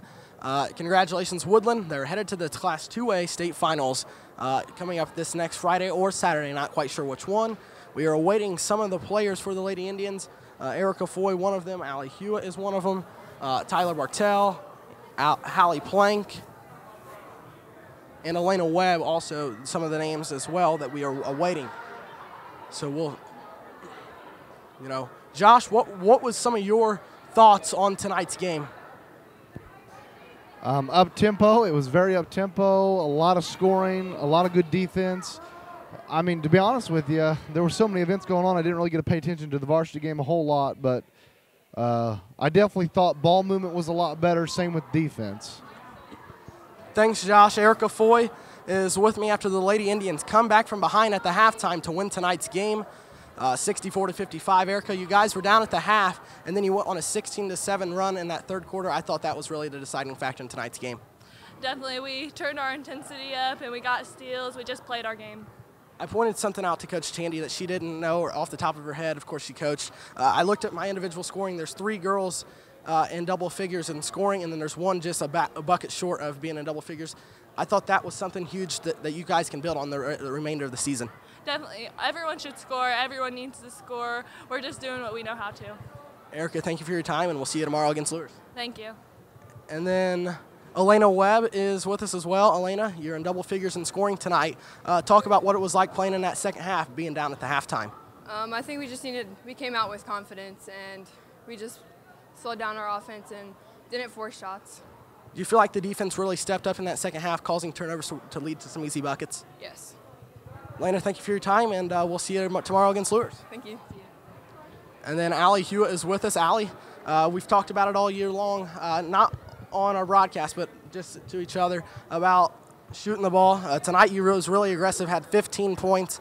Talk about what it was like playing offensively tonight. It was good. I had my teammates with me. I wouldn't have been able to do it without them, so I have them to thank for it. Do you feel like defensively in that second half, that was some of the big keys to winning tonight's game? Yeah, definitely, for sure. We had to step it up in the second half, for sure. We were down. We had to come back. Is there anything that you feel like you guys need to improve on between tonight's game to get ready for Lures tomorrow? We boxing out for sure, yeah, and free throws. Allie, thank you for your time, and we'll see you tomorrow against Lures.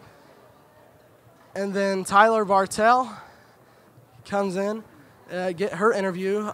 Tyler, you ended with 6 points, not the offensively night that you've had in the past, but defensively, I thought you guys really stepped up. You did a great job face guarding Kennedy Fierstos. Talk about what it was like defending her tonight. It was definitely something new that we're doing, and it's something we had to adjust on our defense, and I think it worked out really well for us in the end. You guys trailed at the half by 10, went on a 16-7 run in that third quarter. What, do you think defense is what started that run? It definitely is defense. It was on our energy just coming out of the half. Our energy was way up. We were just excited to get ahead. Tyler, thank you for your time. We'll see you tomorrow against Lures. Thank you. And then Hallie Plank is with us as well. Hallie ended with 8 points. You are just one bucket shy of making it the fourth Lady Indian in double figures in scoring. I talked to Coach Tandy about that. When you get 3 girls in double figures, almost a fourth girl in scoring, that's something you can build on the remainder of the season, and you're normally going to win games. Yeah, definitely. If we all contribute, it'll be a lot better for the season. What are some of the things you feel like you need to prepare for Lures tomorrow that you guys struggled with tonight? Just finishing around the rim, we really struggled with, but we got better towards the end. I think if we do that tomorrow, we'll be good. What was it like offensively? You got 3 buckets right in a row in that third quarter to lead that 16-7 run. Your 3 buckets were the first 3 buckets of that third quarter. Then you guys got going. Do you feel like that was something that the defense started? Do you feel like when your first 3 buckets there in that third quarter, do you feel like that led your easy buckets came from the defense starting it? Yes, definitely. I feel like I don't know what you just said. What are some of the things that you look forward to the rest of the season? I think just our team building on and everybody being a scorer really will be good in the season and seeing more us improve. Allie, congratulations on the win. Thank you for your time, and we'll see you against Lures tomorrow. Thank you. Back over to Josh Dick. Wrap things up. Yeah, and as we talked about it, the Indians pull off a big W here. Taylor pulls off a big W, and Eastbrook loses in a close game on a last-second field goal.